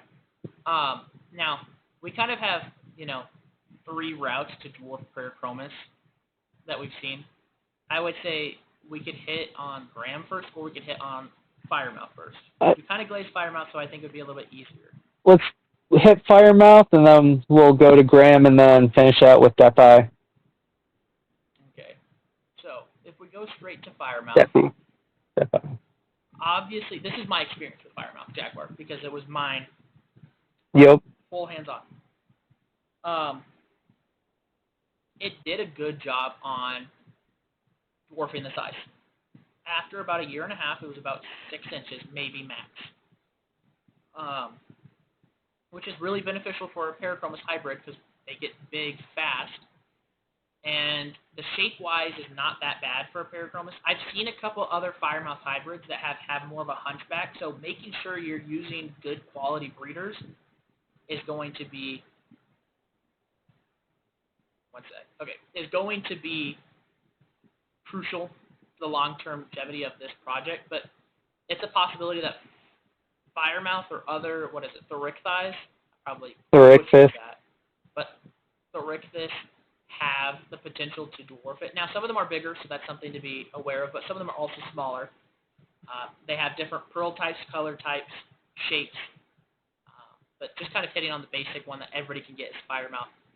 Firemouth to Jaguar had a really good ceiling. Firemouth to Freddie is something that Hugh wants to glaze real bad. I can feel it. What? I mean, just touching back on color receptivity of yellow fish, combine that with the whole idea of Jack Dempsey was color receptive to Firemouth in a way that turned a Jack Dempsey's head red. Possibly get F1 reds and a Firemouth Freddy cross, and not really enhanced yellows. Right. And even if it doesn't break that plane with the red, where it's still stuck to the throat, okay, you get F2, you have yellow skin, Parachromis shape still, and a red throat with some pearling. To talk about the Firemouth Jag to correlate to that, when it was younger, it went all silver, full yellow, and then as it got older, its head was more golden bronze than the rest of its body, which could have been a breakdown of the barrier of the red, but because the Jaguar didn't have the sufficient coating for it, instead of being red, it came out yellow or bronze.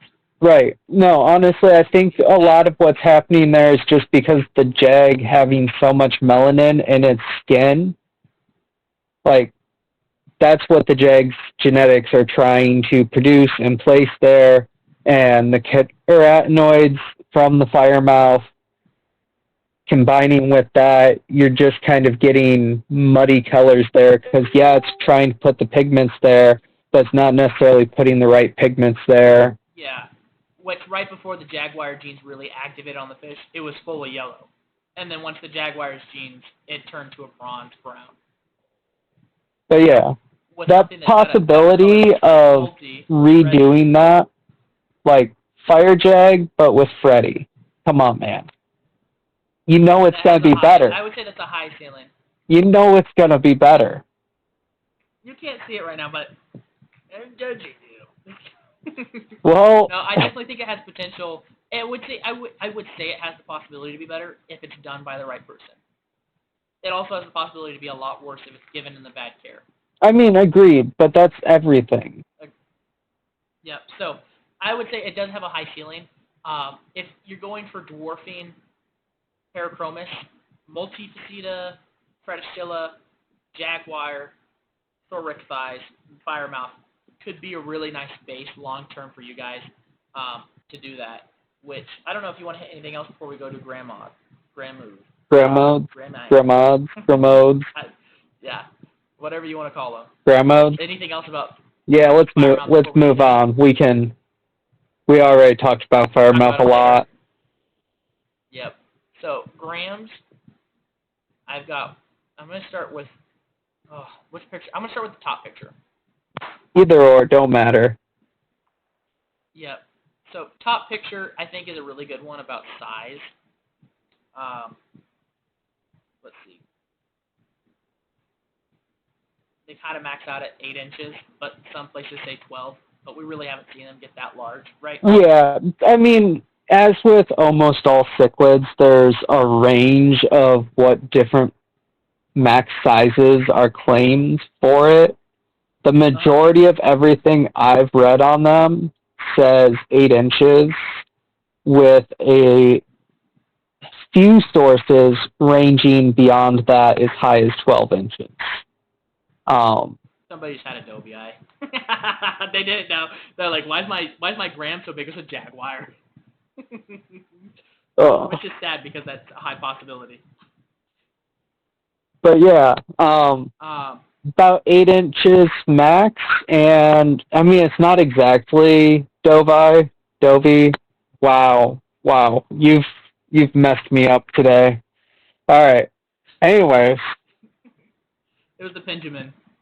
Probably. It's not helping. Let me hit on. Looking at Grammodes, relatively speaking, it's a little bit different, but it is relatively similar, which tells me one thing, and that this fish should almost inherently cross well to Parachromis, because other Parachromis cross well to each other, including one that looks very similar to this. And obviously genetics are not that simple, that cut and dry. But when I'm analyzing a species for use, I'm looking at a lot of different factors, and one of those is the skin. What am I seeing going on? And on Grammodes, I see really insane pearl structure that, if you look closely, actually completely covers the entire face, which means it may contain the genetics necessary for a full mask within a Parachromis mix, while also simultaneously shrinking the max size of the entire mix. And maintaining that high Parachromis look. Exactly. Which we've seen Herichthys does a really good job of enhancing Parachromis purling and bringing more face purling to it without changing it much. So my thought would be that potentially having this and some form of Herichthys into a Parachromis mix would be almost the ideal usage here as a dwarfing species. Yeah. And having that gram in the mix before going straight to Parachromis should really help with that. Absolutely. If you're after a Parachromis shape, gram's probably one of the best to use. The other thing that I noticed about gram that you didn't really hit up on is the coloration underneath the purling. The purling's so thick over the body and the face that it kind of looks like it's just kind of a gray-blue fish. But if you take a look down on the cheek area and between the purling, there's a lot of really nice orange coming through. Yeah, there's definitely color. You see this fish in person, so I can't really say more than you can about it. But when I'm looking at it, I see the yellow-orange coming through, basically the full face, up through the bald spot, which is covered in purling. The cock area is covered in purling. The entire fin structure has really nice reflective pearls, and then the back fin structure has nice orange in the fins. Right? Yeah, essentially. The the benefit to that means that if you cross it to a multi Freddie Luceli, you have the possibility of having a better colored fish right off the bat, and possibly Jaguar might have a bit of a yellower tone to it if you cross it in. Yeah. I think it would be really interesting seeing Freddie Grammodes, the coloration from the Freddie with the pearling adjustments from the Grammodes, plus size-wise, as a mix, you're looking at what, probably about 10 inches? 9-inch fish. I wouldn't even say 10 inches. I mean, I would say possibly 9-inch. 10 inches is splitting the difference between the two. I guess so, but still, point being... Sorry. If grams tend to be even more dominant, it has a possibility of maxing out at 8. Yes, that is a possibility. We don't know for sure. We'll have to say that they have the possibility of getting up to 10, maybe 11 inches. Realistic, they should be around 10 inches, but they do have the possibility of being even smaller. Yeah. And then obviously breeding them, if they sexually mature at 3 inches and you just constantly breed them, they're going to be smaller because it takes so much resources to breed. Yep. Big thing about the multis and the gram, I love that process. It would be so freaking nice. Not only is the gram going to help with that facial coverage, but the gram have those thick bar pearls over their face. Yep. And the multi Freddie has the really small dot. It's thick purling, but it's small, crazy purling. Seeing those two mixed together with how thick coverage both of them are should be insane. Agreed. Especially in F2 when it realigns. It does make me wish I had a Freddie male for that cross. Oh, man. I've been wanting a Freddie again for so long. I know. David also had males, probably still has one, and I keep turning down bringing more Parachromis into the fish room because space is an issue. Yeah.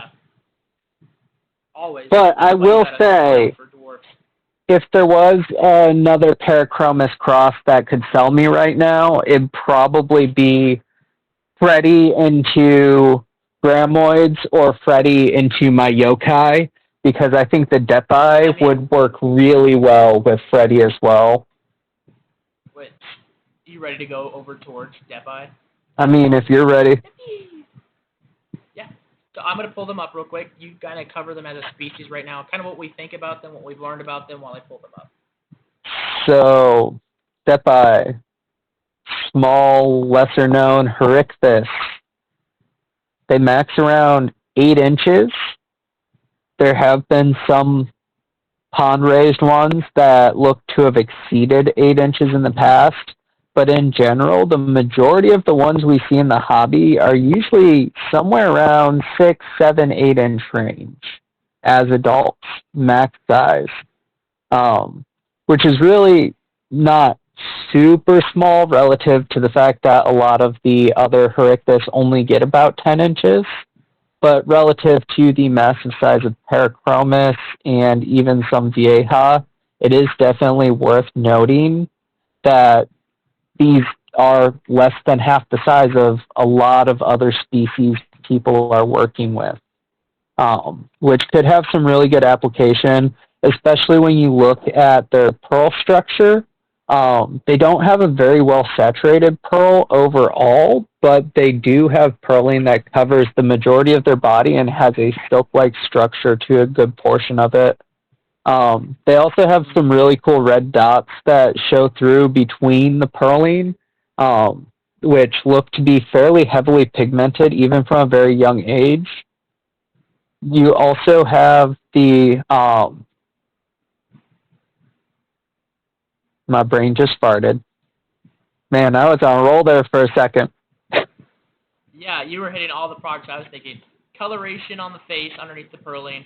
Their purling has low saturation, which caused a lot of people to write them off. They technically have a high to almost silk pearl, which is really interesting because when they grow up from fry, they don't actually have a full pearl coverage as a fry. They kind of have a cynogatus look that then spreads out, covers over itself. Yeah. And makes this matte coloration look.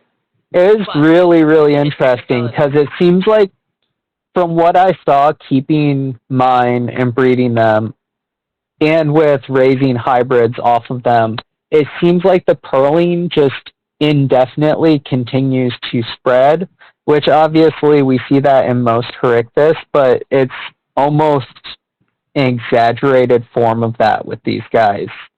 Like you'll have like a fish with no head pearls at 2 inches, and then you'll want to cull it, but then at 3.5 inches, it's a mature adult and it has a full mask. And sometimes that's almost annoying. I have a picture of your male when he's younger on my site, and then you have the pictures now. Yeah. Was he the one with the full cock coverage when he was younger? No, he was not. He did have some good cock coverage when he was real small. But it wasn't the one with the thick cock coverage, yeah. Yeah. Which, the interesting thing about the yokais, which are Depi SRT, is that when they were younger, all of them had a little bit of cock coverage, and as they got older, those cock pearls became thicker and thicker to the point where almost all of them had full coverage. Yeah, and the structure comes in before the pearling does. So it starts to form like a translucent structure to the pearl, and then depending on mood, sometimes they'll light up a little bit more than others. But as they develop, the saturation slowly moves forward and fills in the structure as it's developing, which is really interesting to watch in the development on them.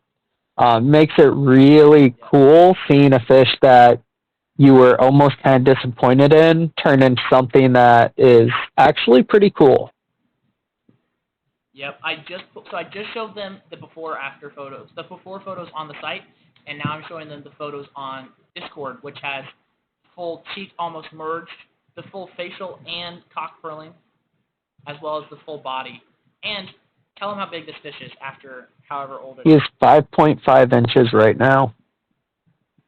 5.5 inches, a year and what, almost a half old? Year and 4 months-ish. Year and 4 months, 5.5 inches, almost a silk look, full face, full facial coverage, good shape, good fertility.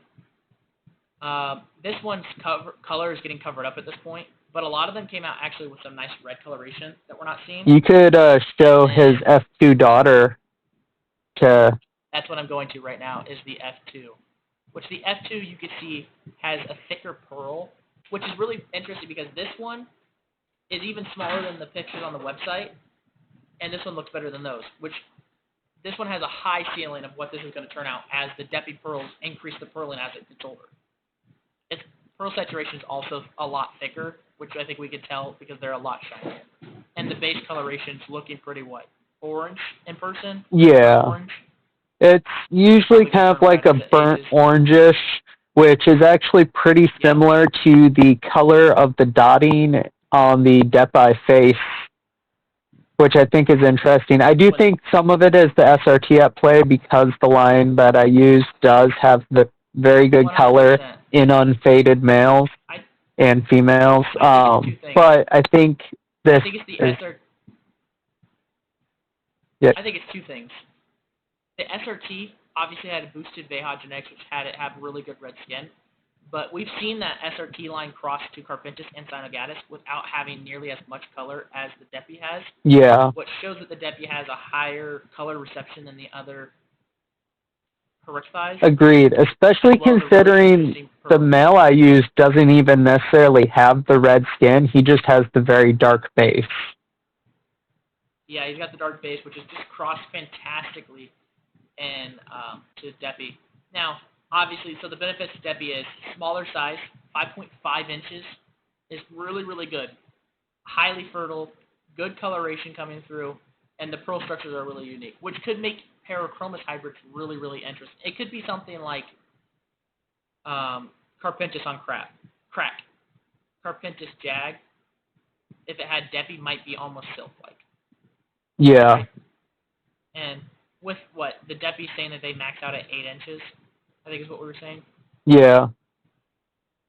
With the Depi maxing out at 8 inches and the Jaguar maxing out at larger, and this dwarfing it so hard, I would say realistically, a Depi Jag could range from the 6-inch to 9-inch mark.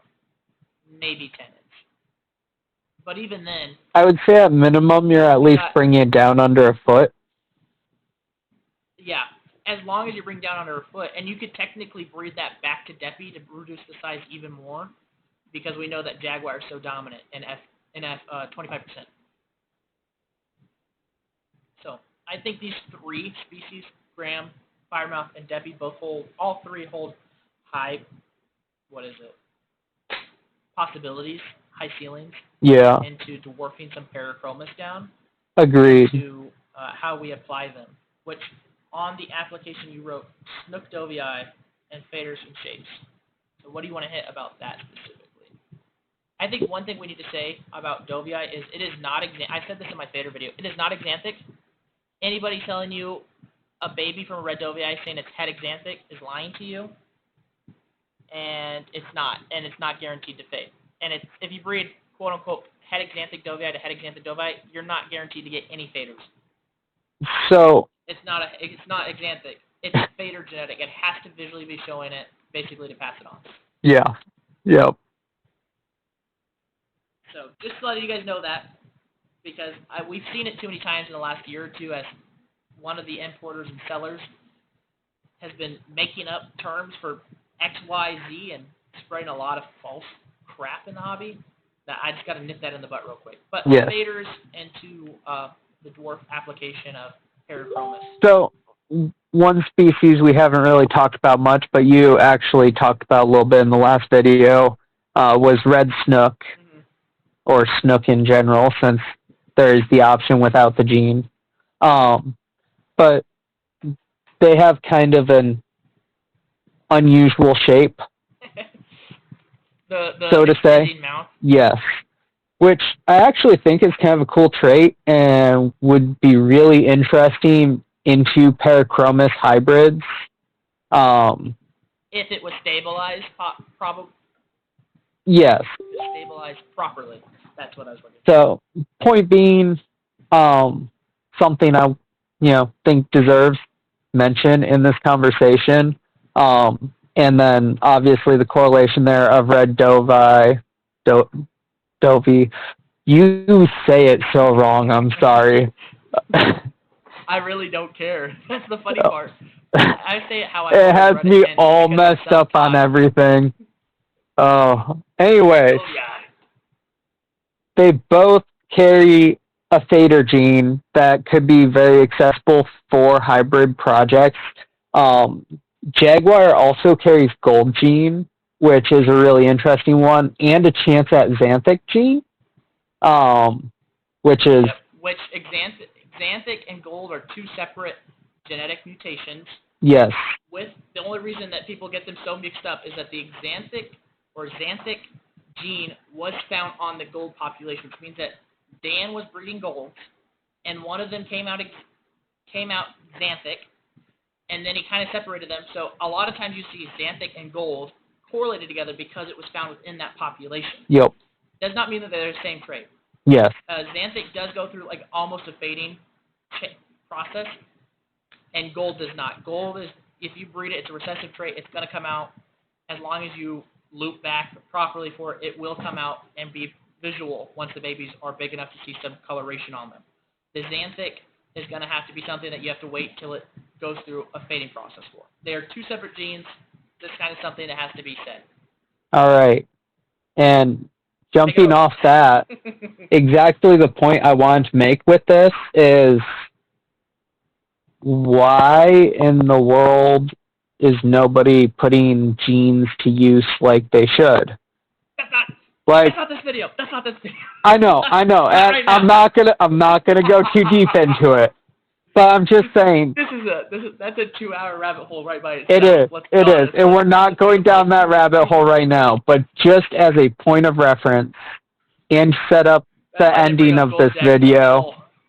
But there are a lot of genes that exist.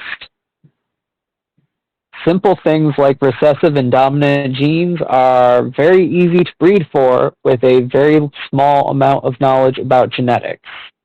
There is an entire industry of snake breeding that utilizes these genes on their stock to escalate the price of $100 species into tens of thousands of dollars.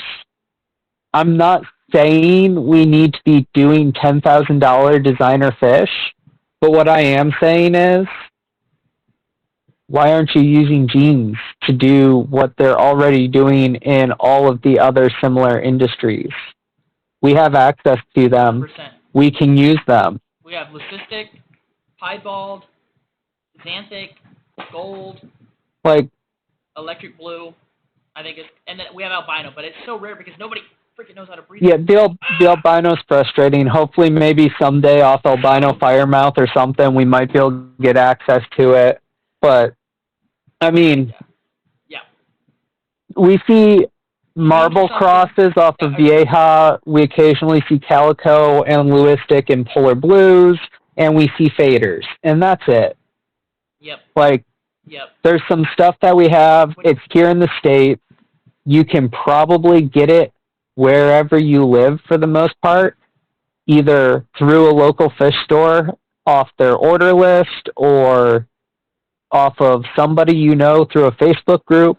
There are ways to get these things so easily and inherently increase the quality and the consistency of our outcomes and what we breed. Because if you put that gene on there that does a specific thing and you breed it right, and it does that specific thing for every single offspring, now you don't have to worry about culling for that trait. Like, if you're looking for full pearl coverage, you don't have to cull based on pearl coverage if you have a gene that enhances pearl coverage. Like, you might have a few that aren't as good of pearl coverage, but some genes will inherently give the entire line full coverage if used properly. Now, that's where we leave that, because that is a whole other can of worms that I want to dive into eventually. Yes, absolutely. We'll leave it there and just edge them. But let's talk about a couple slightly less exciting genes for just a second, and that's the fader equivalent genes that Snook and Dovi have. I took you. You're gone. Yeah, F you.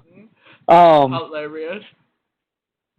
They're really easy to access with Parachromis, I believe. I think Snook Parachromis is probably going to be a much easier pairing than Snook to most any other thing, just because they're both that more predatory kind of fish. They have more similar movements and patterns and how they move. They're going to be able to communicate with each other better, which is part of pairing. Sometimes fish can't communicate with each other very well when you're trying to pair them, and no matter how hard you try, you will not pair a specific male to a specific female. Like, rainbow cichlids are just so hard because they don't like any aggression. So they're really hard with, like, basically any other Central American cichlid because they don't communicate well. Exactly. So I think Parachromis is, like, the ideal spot to try and get the red gene off of Snook. And I think whether you're getting it off of Snook or Dovi, it's Dovi. Dovi. It's Dovi. Okay. My brain figured it out. I'm back to normal now. All right, Snook and Dovi. I think one thing to hit about Snook before we move to Dovi is that Snook obviously have the weird pattern. I've shown the Jaguar Snook already. Snook have a different pearl structure than basically a lot of the other Parachromis, so hitting an F2 could lead to different pearl structures that nothing else has. Agreed. There's like I have so a much picture there right now that's kind of like, it's almost like a circle spider web across the cheeks, and it kind of goes across the body as well, and that could be really interesting into Parachromis lined up properly. Agreed. It could be really cool. I do want to play with Snook just for their pearl structure, but again, the space issue, they are really big. Snook to yokai really bad in the future. I know. Like, once we get yokai established to like an F5 or F6, I want to get a Snook and kind of just dink around as a side project. Just help me convince Kyle to breed everything to yokai. I mean, he's got the snook. Yeah.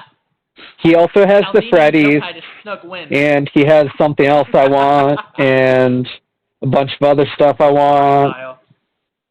You're not going to see this video, or you're not going to watch this video. It's going to take like 3 days to watch this video, but over the next 48 hours, you're going to get harassed. Stupid. But, yeah, Dovi, and Snook both hold the faders, and if that's something you're after, that's something I would say if you're after fader Parachromis, use one of these two species as enhancement. I personally probably use the Snook versus the Dovi just because of the different pearl structure. And those two, I think, are kind of like the main hitters for that, honestly. Yeah. So, and then the point I kind of want to jump off here is normally sometime by now, you and I would have probably done some calculations on some percentages and put together an entire line of what we're going to do for about 6 to 10 generations. Which is the realistic thing. If you're doing a pure line, or you're doing a line, you're focusing on a line, you need to at least plan about 3 to 4 generations in the future, if not more. Ideally. Like, you can play it by ear some, and you can make adjustments as you go. Like, I'll make a plan for what I want to do for the next 6 generations, but if sometimes... change it by F3... Yeah. And, like, there's plenty of windows for that. If at F3 I'm like, hey, actually, instead of breeding to the sibling, I want to breed back to the grandparent, then, I'll go ahead and do that instead if I think it's a better cross than breeding to the sibling. Because if I didn't get anything in this batch better than the grandparent to breed that sibling to, then I lost something along the way that I need, and I need to go back and get it. I would definitely agree. I think honorable mention is kind of how we're doing yokai. Me and you have planned it out like a spider web of breeding. Yeah. I've hit the back cross. We both hit F2. We're debating on hitting the other back cross. We're going to take some of the 0.5s back to the F2s or the F3s.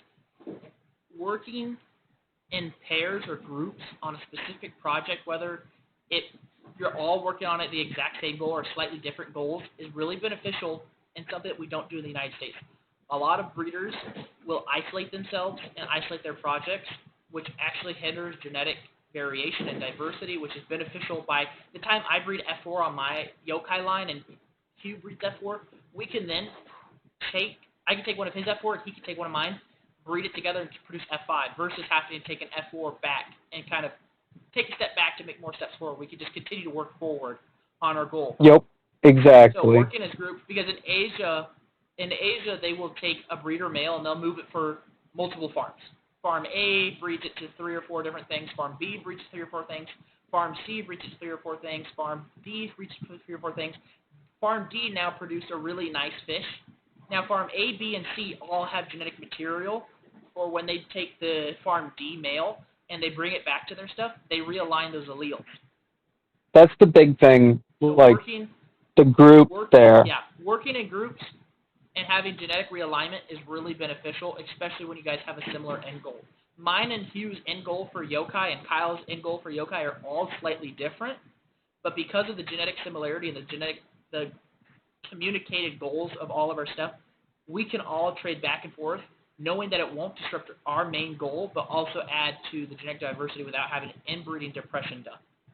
Because when you do breed something to F4+, it does start to have inbreeding depression, which is why you need new blood. But by having other people working on something similar, you can bring in new blood without depreciating your line. Absolutely. It's something really important just to talk about for research. Agreed.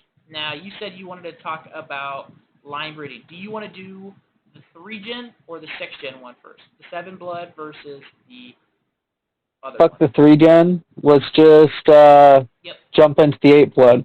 So basically, kind of the challenge here was building... Give me 1 second. It's going to load up. Oh, man. Slow ass.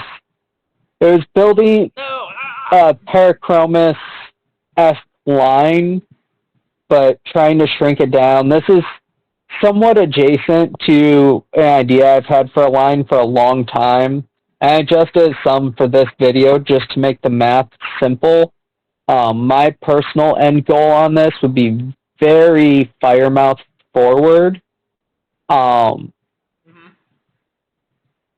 But it would be something similar-ish to this, at the very least. I don't know if I'd chase 8 blood, but this would definitely be kind of the direction I think you could take the information from today and create something really cool, unique, that competes with what's on the market today and is going to actually be worthwhile and fit in the space you have. So, obviously, Would you kind of go over what the 8 blood is, what we've envisioned here? Yes, absolutely. I am going Just start from the top and go down. So, the 8 blood plan is Jaguar, Freddie, Luceli, Red Dovi or Red Snook, Deppy, Grammodes, Firemouth, and Biffa. Yep. Do you want to kind of hit why each one of those is paired up with why? Absolutely. Which one's paired up with which because of why? Okay. So the initial pairings, Freddie and Jag, we've seen this already. It's just a really good mix. This is something that you could potentially send the extras off to other breeders for them to use into their lines. It'd be so you're saying F1's going to be marketable to sell. Exactly. That's a big thing that I'm looking at here with most of these mixes is I'm looking for an F1 that's going to be marketable to sell because at least that means I'm not stuck with 300 culls because I can't sell them, I can't keep them, so I have to cull them. Like, I don't want that to be the case. I'm not going to dump a bunch of low-quality fish at the pet store. Obviously, these mixes, some of them are a little unknown, so they could come out a little rough. But if it's at least something that has genetic material that's usable to other breeders you know, that at least gives you a little bit of an outlet for some of them so that you're not stuck culling most of the mix. And then I also kind of divvied this up so that nothing was going to be so similar to a pure that it might be mistaken as one. The only note I have for you for the next thing we're going to talk about is the Luceli, Red Dovi, or Snook. Yeah. Luceli, Dovi looks like almost just a pure Dovi. Does it? Well, that sucks. Yeah, but I saw one recently, and it looks basically like a better Dovi with better purling. Okay. But the male and female both look high. Like, if somebody wasn't experienced, they would think it was Dovi. But because of what we said about Snook having a different pearl structure and different kind of coloration, I think Snook Luceli would be a better base than Luceli Dovi. Yeah, and honestly, Snook is the way I would go here. I just put that as an and/or because it's honestly just, dealer's choice. You just need the gene. Yep. You don't need it twice, so please don't use both. Right. So pick whichever one you like. I personally like Snook for this. It's used less. I think it'd be more interesting, and I'd like to play with it. Yep. Then we got Depi, Grammodes. Yep, it comes down to the pearl structuring, honestly. Dovi and Carapentis, or Dovi and Cyano, have both shown to be good mixes in the past. They're not amazing, but they're solid. So theoretically, that may be somewhat telling of sticking to a similar visual look in this mix. But mostly, we know pearls transfer to other species with pearls, and both of these clearly show the genetics for the purling, so they should work really well together. The shape might be a little rough, but I think it'll still be good. And this is a mix that should max at 8 inches, since both species stay 8 inches, which would be really nice. If not smaller, yep. And then Firemouth, Biffa, Um, this one could be a little ugly. We really don't know how Firemouth and Vieja interact, but in terms of getting a shot at really strong punch with color, I think Biffa really fits the bill the best out of anything. And I think when you realign the Firemouth with more of the Parachromis and Gram shape, it's gonna basically doesn't matter what this one's shape looks like. right, exactly. Yep. This is mostly for. So this one might be really rough. This one might be like a 90% coal, and you keep like 1 or 2. This is one that I think the shape might be rough, but I'm almost certain the color is going to be great. Or Perling, because Biffa, depending on the Biffa line. Yeah, if you're using like a Grijalva, or I butchered that, whatever, they can have a little bit more Perling than like a Chacamax, however, I can't speak English, whatever. You're good. But yeah, point being, depending on the individual use, the catch location, their particular genetics, you might be able to actually get a good amount of Perling. You are correct there. But mainly, this is just a little bit of added support for Freddie and Luceli. It's more color for the mix because we're breeding a bunch of other things in. I mean, let's be honest. Gen 1, you have Jaguar Fred's going to have yellow base. Luceli Snook should have a yellow base. Deppy Graham should have an orange base because both of them have orange underlying skin. And then Firemouth Biffa, because of how the Firemouth reacted with Deppy, with Jack Dempsey, should have a red base. So you have 2 crosses with yellow skin, 1 cross with orange, and 1 with red. Exactly. Long terms, obviously, I'm guessing red skin, right? I mean, the long term is basically good faded colors, which before red skin, the first standard on that is saturated color. So even if it's a yellow, if it's saturated, it can be desirable. The proof is yellow parrots, yellow tiger parrots, like. So you're getting a range. You're going to get either yellow, orange, or red. Or 2 tones, or, yeah, that's the goal. The goal is no matter what, we have color. Whether that color is... It's not brown, gray, green. Yup. Yeah. And then... I smell you. Yeah. And then we've got a good pattern of Jag Perling, Freddie Perling, Ani Perling, Snook Perling, Depi Perling. I hear you laughing at me, struggling right now. I've cooked you hard, didn't I? Yes, you did. Firemouth. We have a lot of pearls going into this mix from multiple sources. Things to note, obviously, a couple of these sources, being mostly Parachromis, may hinder face pearling. Obviously, though, we're hoping something from the Grammodes and the whatever, Here's the species that are in that mix that should help with full coverage pearling if you pick up quality. Luceli, Deppy, Graham, and Biffa. So you have 4 species that should benefit and 4 species that should hinder it. As long as you are properly breeding, you should be able to pull out all 4 of the species and make it long-term effective, which pulls us into the next step of this project. Once you have F1, you can see on this list in column B, every single F1 gets crossed before it gets outcrossed. Why? So it can have a realignment of the alleles of the parent, so you have a better select to use. And the reason that is because F2 will almost always be better than F1 because you have the actual true realignment of the alleles of the grandparents. So you actually get the traits that you're actually looking for in the F2 versus the F1. Yep. Right. Absolutely.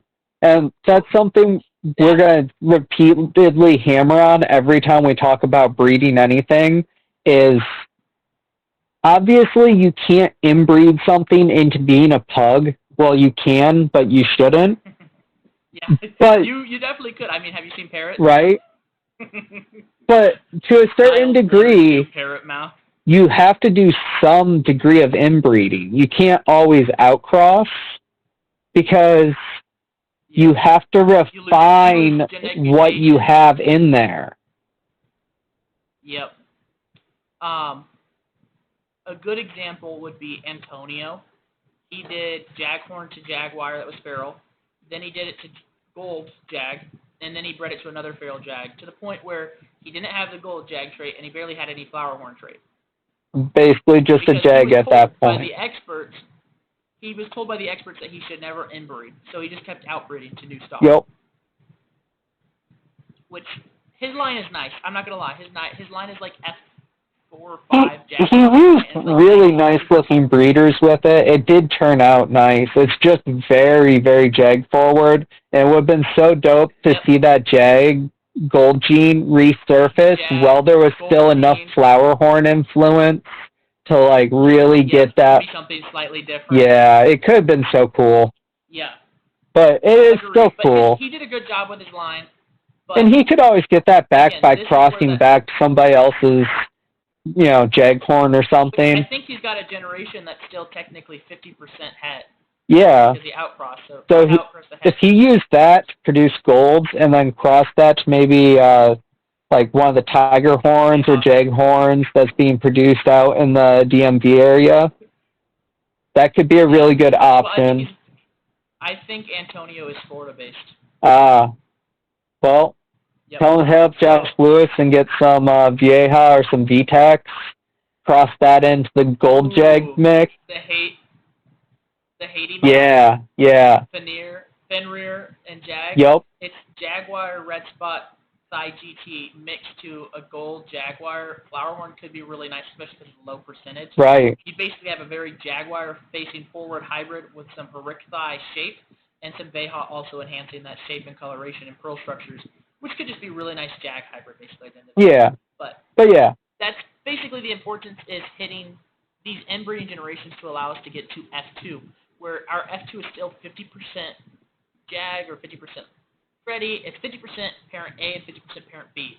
It has realignment of the traits we want, and this is when you select very hard. You select hard in F1 for the exact ones you want, which allows a bigger selection in F2 for the exact traits you want. Yes.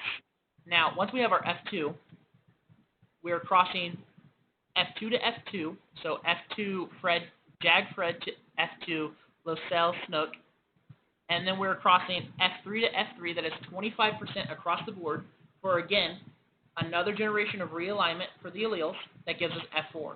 Now, while this is also going on, we're doing the F2s for the bottom. So we're doing F2 Deppy Graham to F2 Firemouth Biffa, which is giving us F3 with 25% across the board, and we're hitting F3 to F3 there, which allows us to then pick out F4 selects with the grandparent traits of the F2 selects, which actually have the grandparent traits of the pures, which is, it all correlates together when you plan it out properly.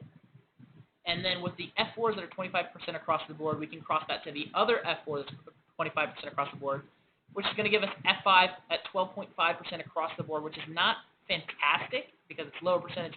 But as long as you have done every generation selecting hard, you should have a really good base at this point that when you cross to F5 with 12% across the board and you cross them together, you're getting the realignment of the grandparent gene, which would be the realignment of the F4, which realigns the genes of the F2, which realign the genes of the pures, which is really important while we do the realignment per every generation.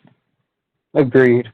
Which I will say, if I was going to build an 8-blood, I would do a lot more inbreeding generations and back crossing than this. Is if this is a simplified 8-blood, how you do it. Yes, this is like the quickest way to do it well. Yeah, the quickest way to do it well. If you wanted a full in-depth version, this would look like F1 to F1, F1 back to both grandparent species. It would basically have 3 branches per cross, and then that branch would have about 4 generations before it would even cross to the next one. Yeah.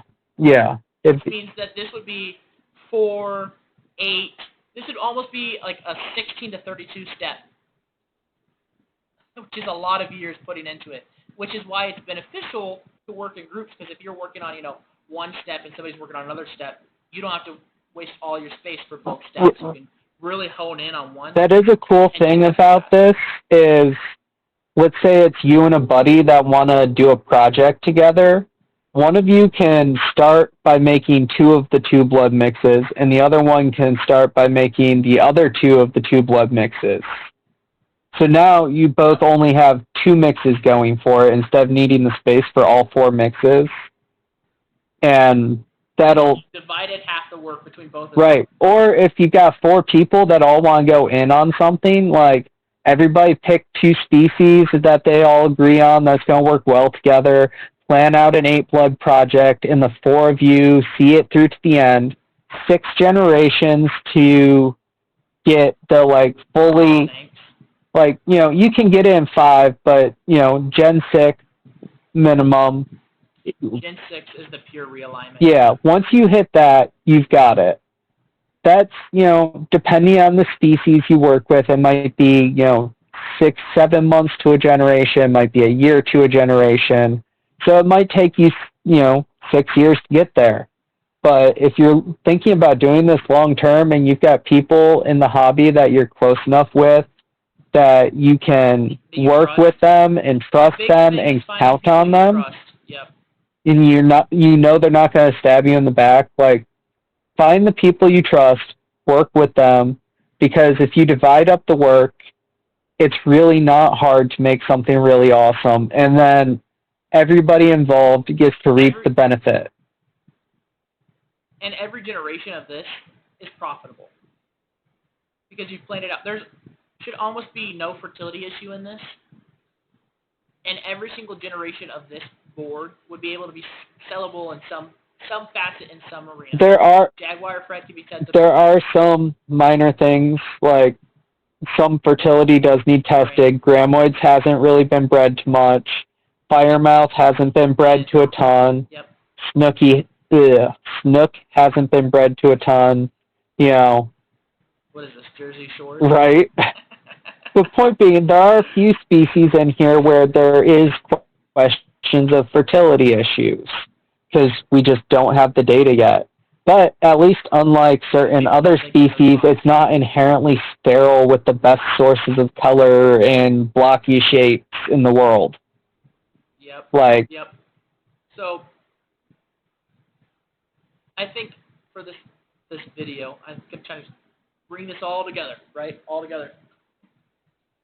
Space is a big issue in the United States that we always need to constantly keep in the forefront of our mind. Because this 8-blood should be decently sized. I mean, I would imagine this 8-blood to be around the 8 to 9, 10-inch mark. I would hope so, honestly. I kind of calculated it out, and based on the reported max sizes for all the species, if you average them, it's like 14 inches. Yeah. But I think a lot of that comes down to just selecting properly with generations, you know, making sure... You could possibly get it even smaller. Yeah.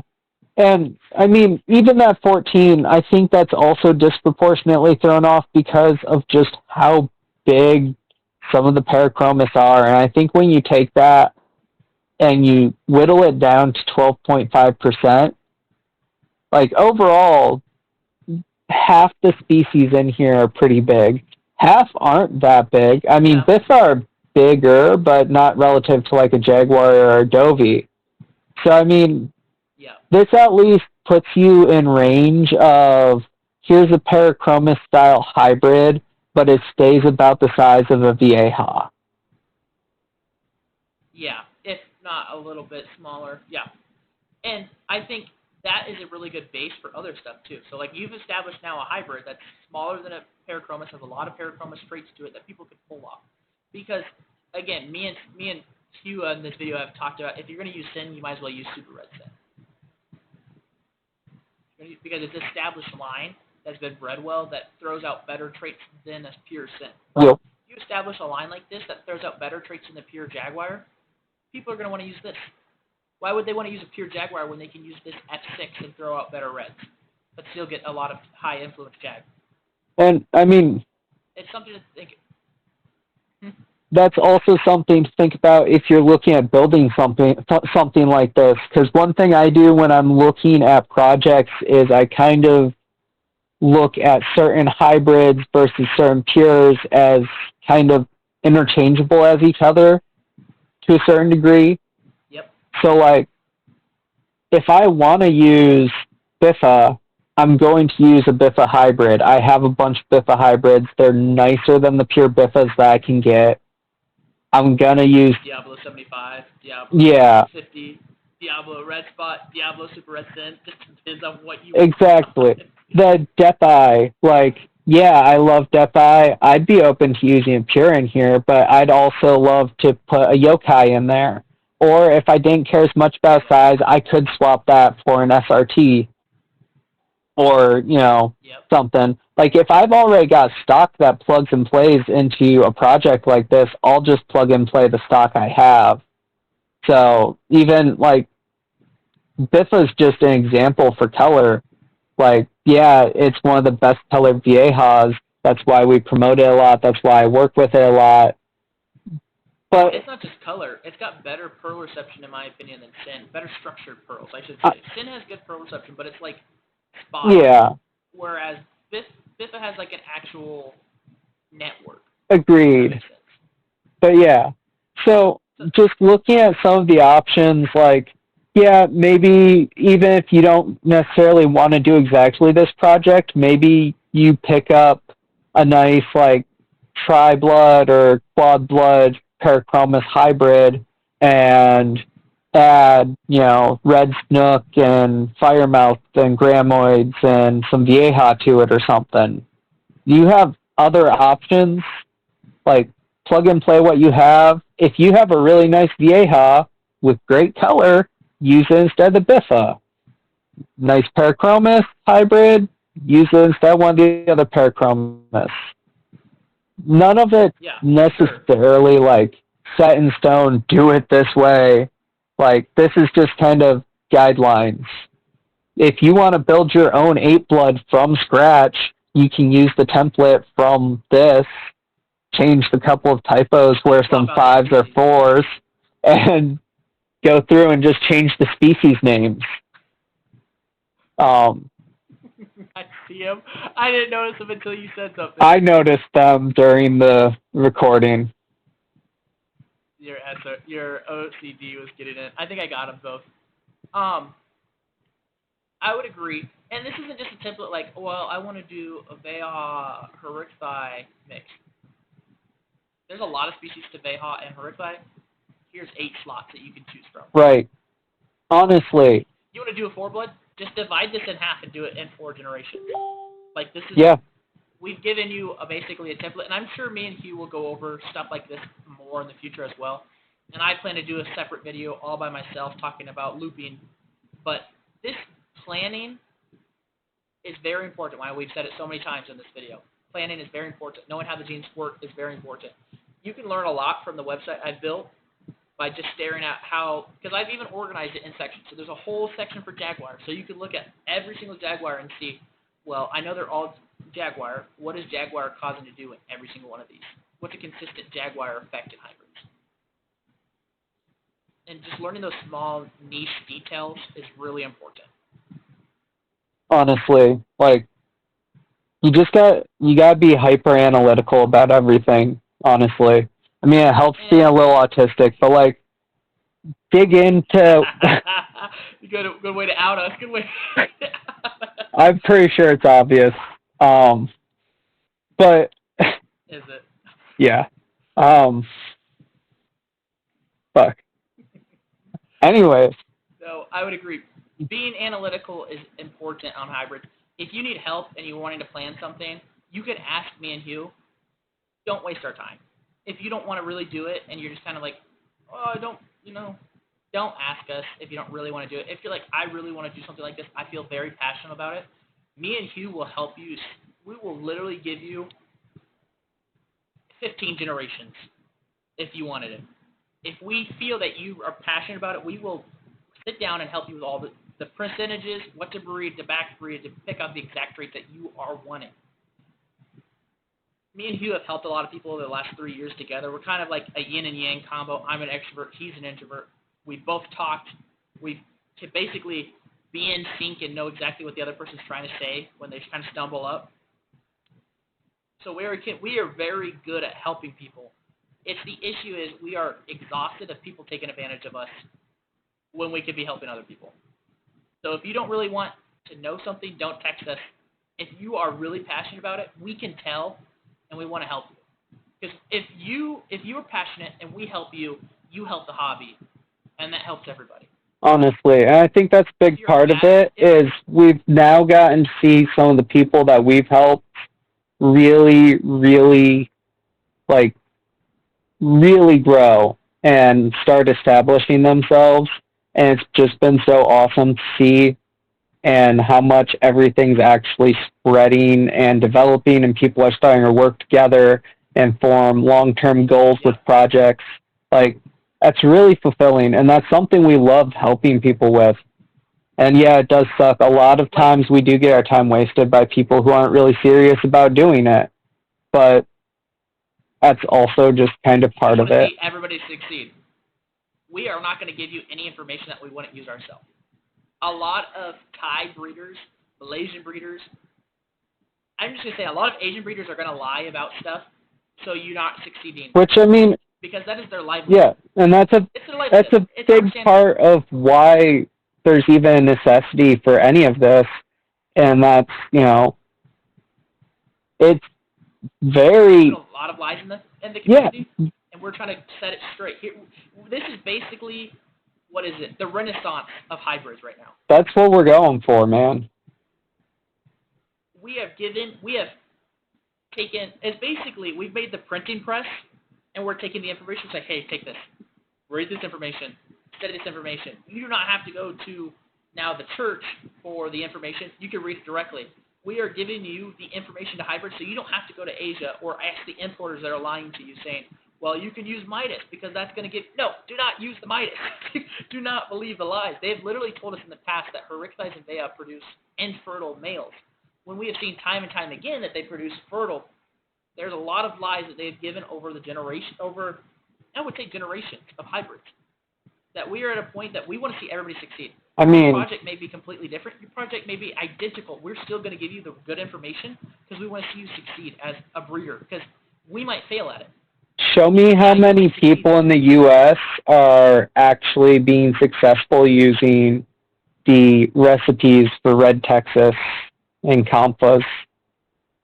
Yep. The Red Texas, show me how many U.S. breeders have produced good red, good fade rate, good pearls, and good fertility. Almost non-existent because you guys are so hung up on Asian formulas that they don't even follow anymore. They've changed the formula, and they don't even follow it anymore. Which me and Hugh will eventually do a video, and I'll probably do a separate video, and we'll do a deep dive on that. But we are trying to help you guys. So if you guys have any questions, you can reach out to me or Hugh, or you can reach out to both of us. But we want to see everybody succeed. We've been helping out people in the U.S. We've been helping out people in Europe. We've been helping out people in Philippines. We've been helping out people in Australia. Philippines, Europe, and Australia have no benefit to us. But we love seeing people succeed so much that we've been trying to put the effort in because we see the potential that they could do. Absolutely. So, again, if you guys just have any questions and you guys are really passionate about it, reach out to us. We want to see what the hybrid community can look like in 15 years with people with actual knowledge at the fingertips, with good planning. It could be something completely different where AMP and Veha crosses don't dominate the market and fertility issues are rampant and everything. It could be completely different as long as people really plan out stuff. Like, there's a huge future for hybrid stuff as long as people apply the information. Absolutely. And if you guys have species that you're curious about, leave them in the comments. Let us know somehow. We'd be more than happy to cover species that you guys want talked about specifically. We'll do a deep dive on them. Yeah. If you want, Jackson and I can go through and some of the species that a lot of people want to see stuff on, we'll build out like hybrid concepts like this about how we would apply them specific to that species with that as the forefront in the mix. And then if that's what you want, if you're like, hey, I want to do a snook-based hybrid, but I want it to be more jag-forward, or I want it to be more pearly, or I want blue pearls, or I want red skin, I want yellow skin, we will sit down, make a video for you guys, tell you guys exactly how we do it. We'll do formulas like how I'm showing you right now, and then we'll post the formulas. So you don't have to take a screenshot. We'll have the formulas available out in the open so you can just take them. If you ask me, hey, what's in your mix? We can almost tell you down to a T as long as the import male, what's in our mix. And we're going to tell you honestly, hey, what's in your Diablo red spot mix? Well, it's 50% red spot male, it's 37.5% Biffa, it's 12.5% Hartwigi, and depending on what we have, as more time goes on, we're going to have more species in our stuff. And we're still going to be honest about it because we want to see everybody succeed. There's no point in hiding information anymore because it hurts everybody if you hide stuff.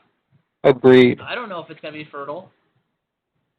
What do you mean you don't know? It's an F1 Compa. It's not going to be fertile. It's an F2 Compa. Just because it was an import doesn't mean it's going to be fertile. There's basic facts that you guys need to learn, and we're here to help you guys. Like, we want to see, like I've said it already, we want to see everybody succeed. So just come to us, leave some comments. We'll try to make more videos on specific stuff that you guys just ask for. Otherwise, me and Hugh are just going to keep going with how we feel like what stuff we need to cover. Absolutely. Don't forget to subscribe, turn on notifications so that when we release more videos, you get them. Yeah. And what are we going to try to do? We're going to try to do this once a week or every other week for these longer videos. I would say probably based on schedules every other week. Okay. I'd like to do once a week, but I'm not sure we can commit to that quite yet. But we're definitely going to get there at some point. I know, but you're also single and, don't have as many adult responsibilities like a, tattoo career plus, Well, actually, you live alone with a million animals. Shut your pie hole. Don't expose me. No, I would agree. I would say every other week we're going to try to do a little bit of a longer video and try to get all that information, which bi-weekly doing that, you guys should have, 2 weeks to really sit down and really get this information, because this isn't like my shorter videos where it might be, like 15 to 40 minutes long, and it's going to be going over a quick species. This is going to be deep dives with me and you. You're getting two people that have studied this, have talked about it almost every single day, have theorized about stuff. We have applied theories. We're going to give you everything that we know so you guys can do whatever you guys want with that information. But it might just have to be every other week because we're busy. But, we'll make it happen. And we're having fun doing this. And we're glad to see a lot of people are appreciating the videos. And yeah, for sure. This is definitely something I was scared to bite off originally, because I thought it was just going to be like 20 views and 2 likes and maybe a comment. But what he doesn't know is I have a bunch of stock accounts watching his videos on loop to boost his self-esteem so he doesn't kill himself. You little turd. But no, this seems to be really being beneficial to the hybrid community, which is something that me and Hugh always want to do, is we want to consistently give you guys the newest information, the best information, and we want to see everybody succeed at everything that they try for the hybrid community. Absolutely. Alrighty. So you think this is a good spot to stop? I would say so. If anybody is actually watching this long, there's something wrong with them. They should probably get checked or send us a friend request.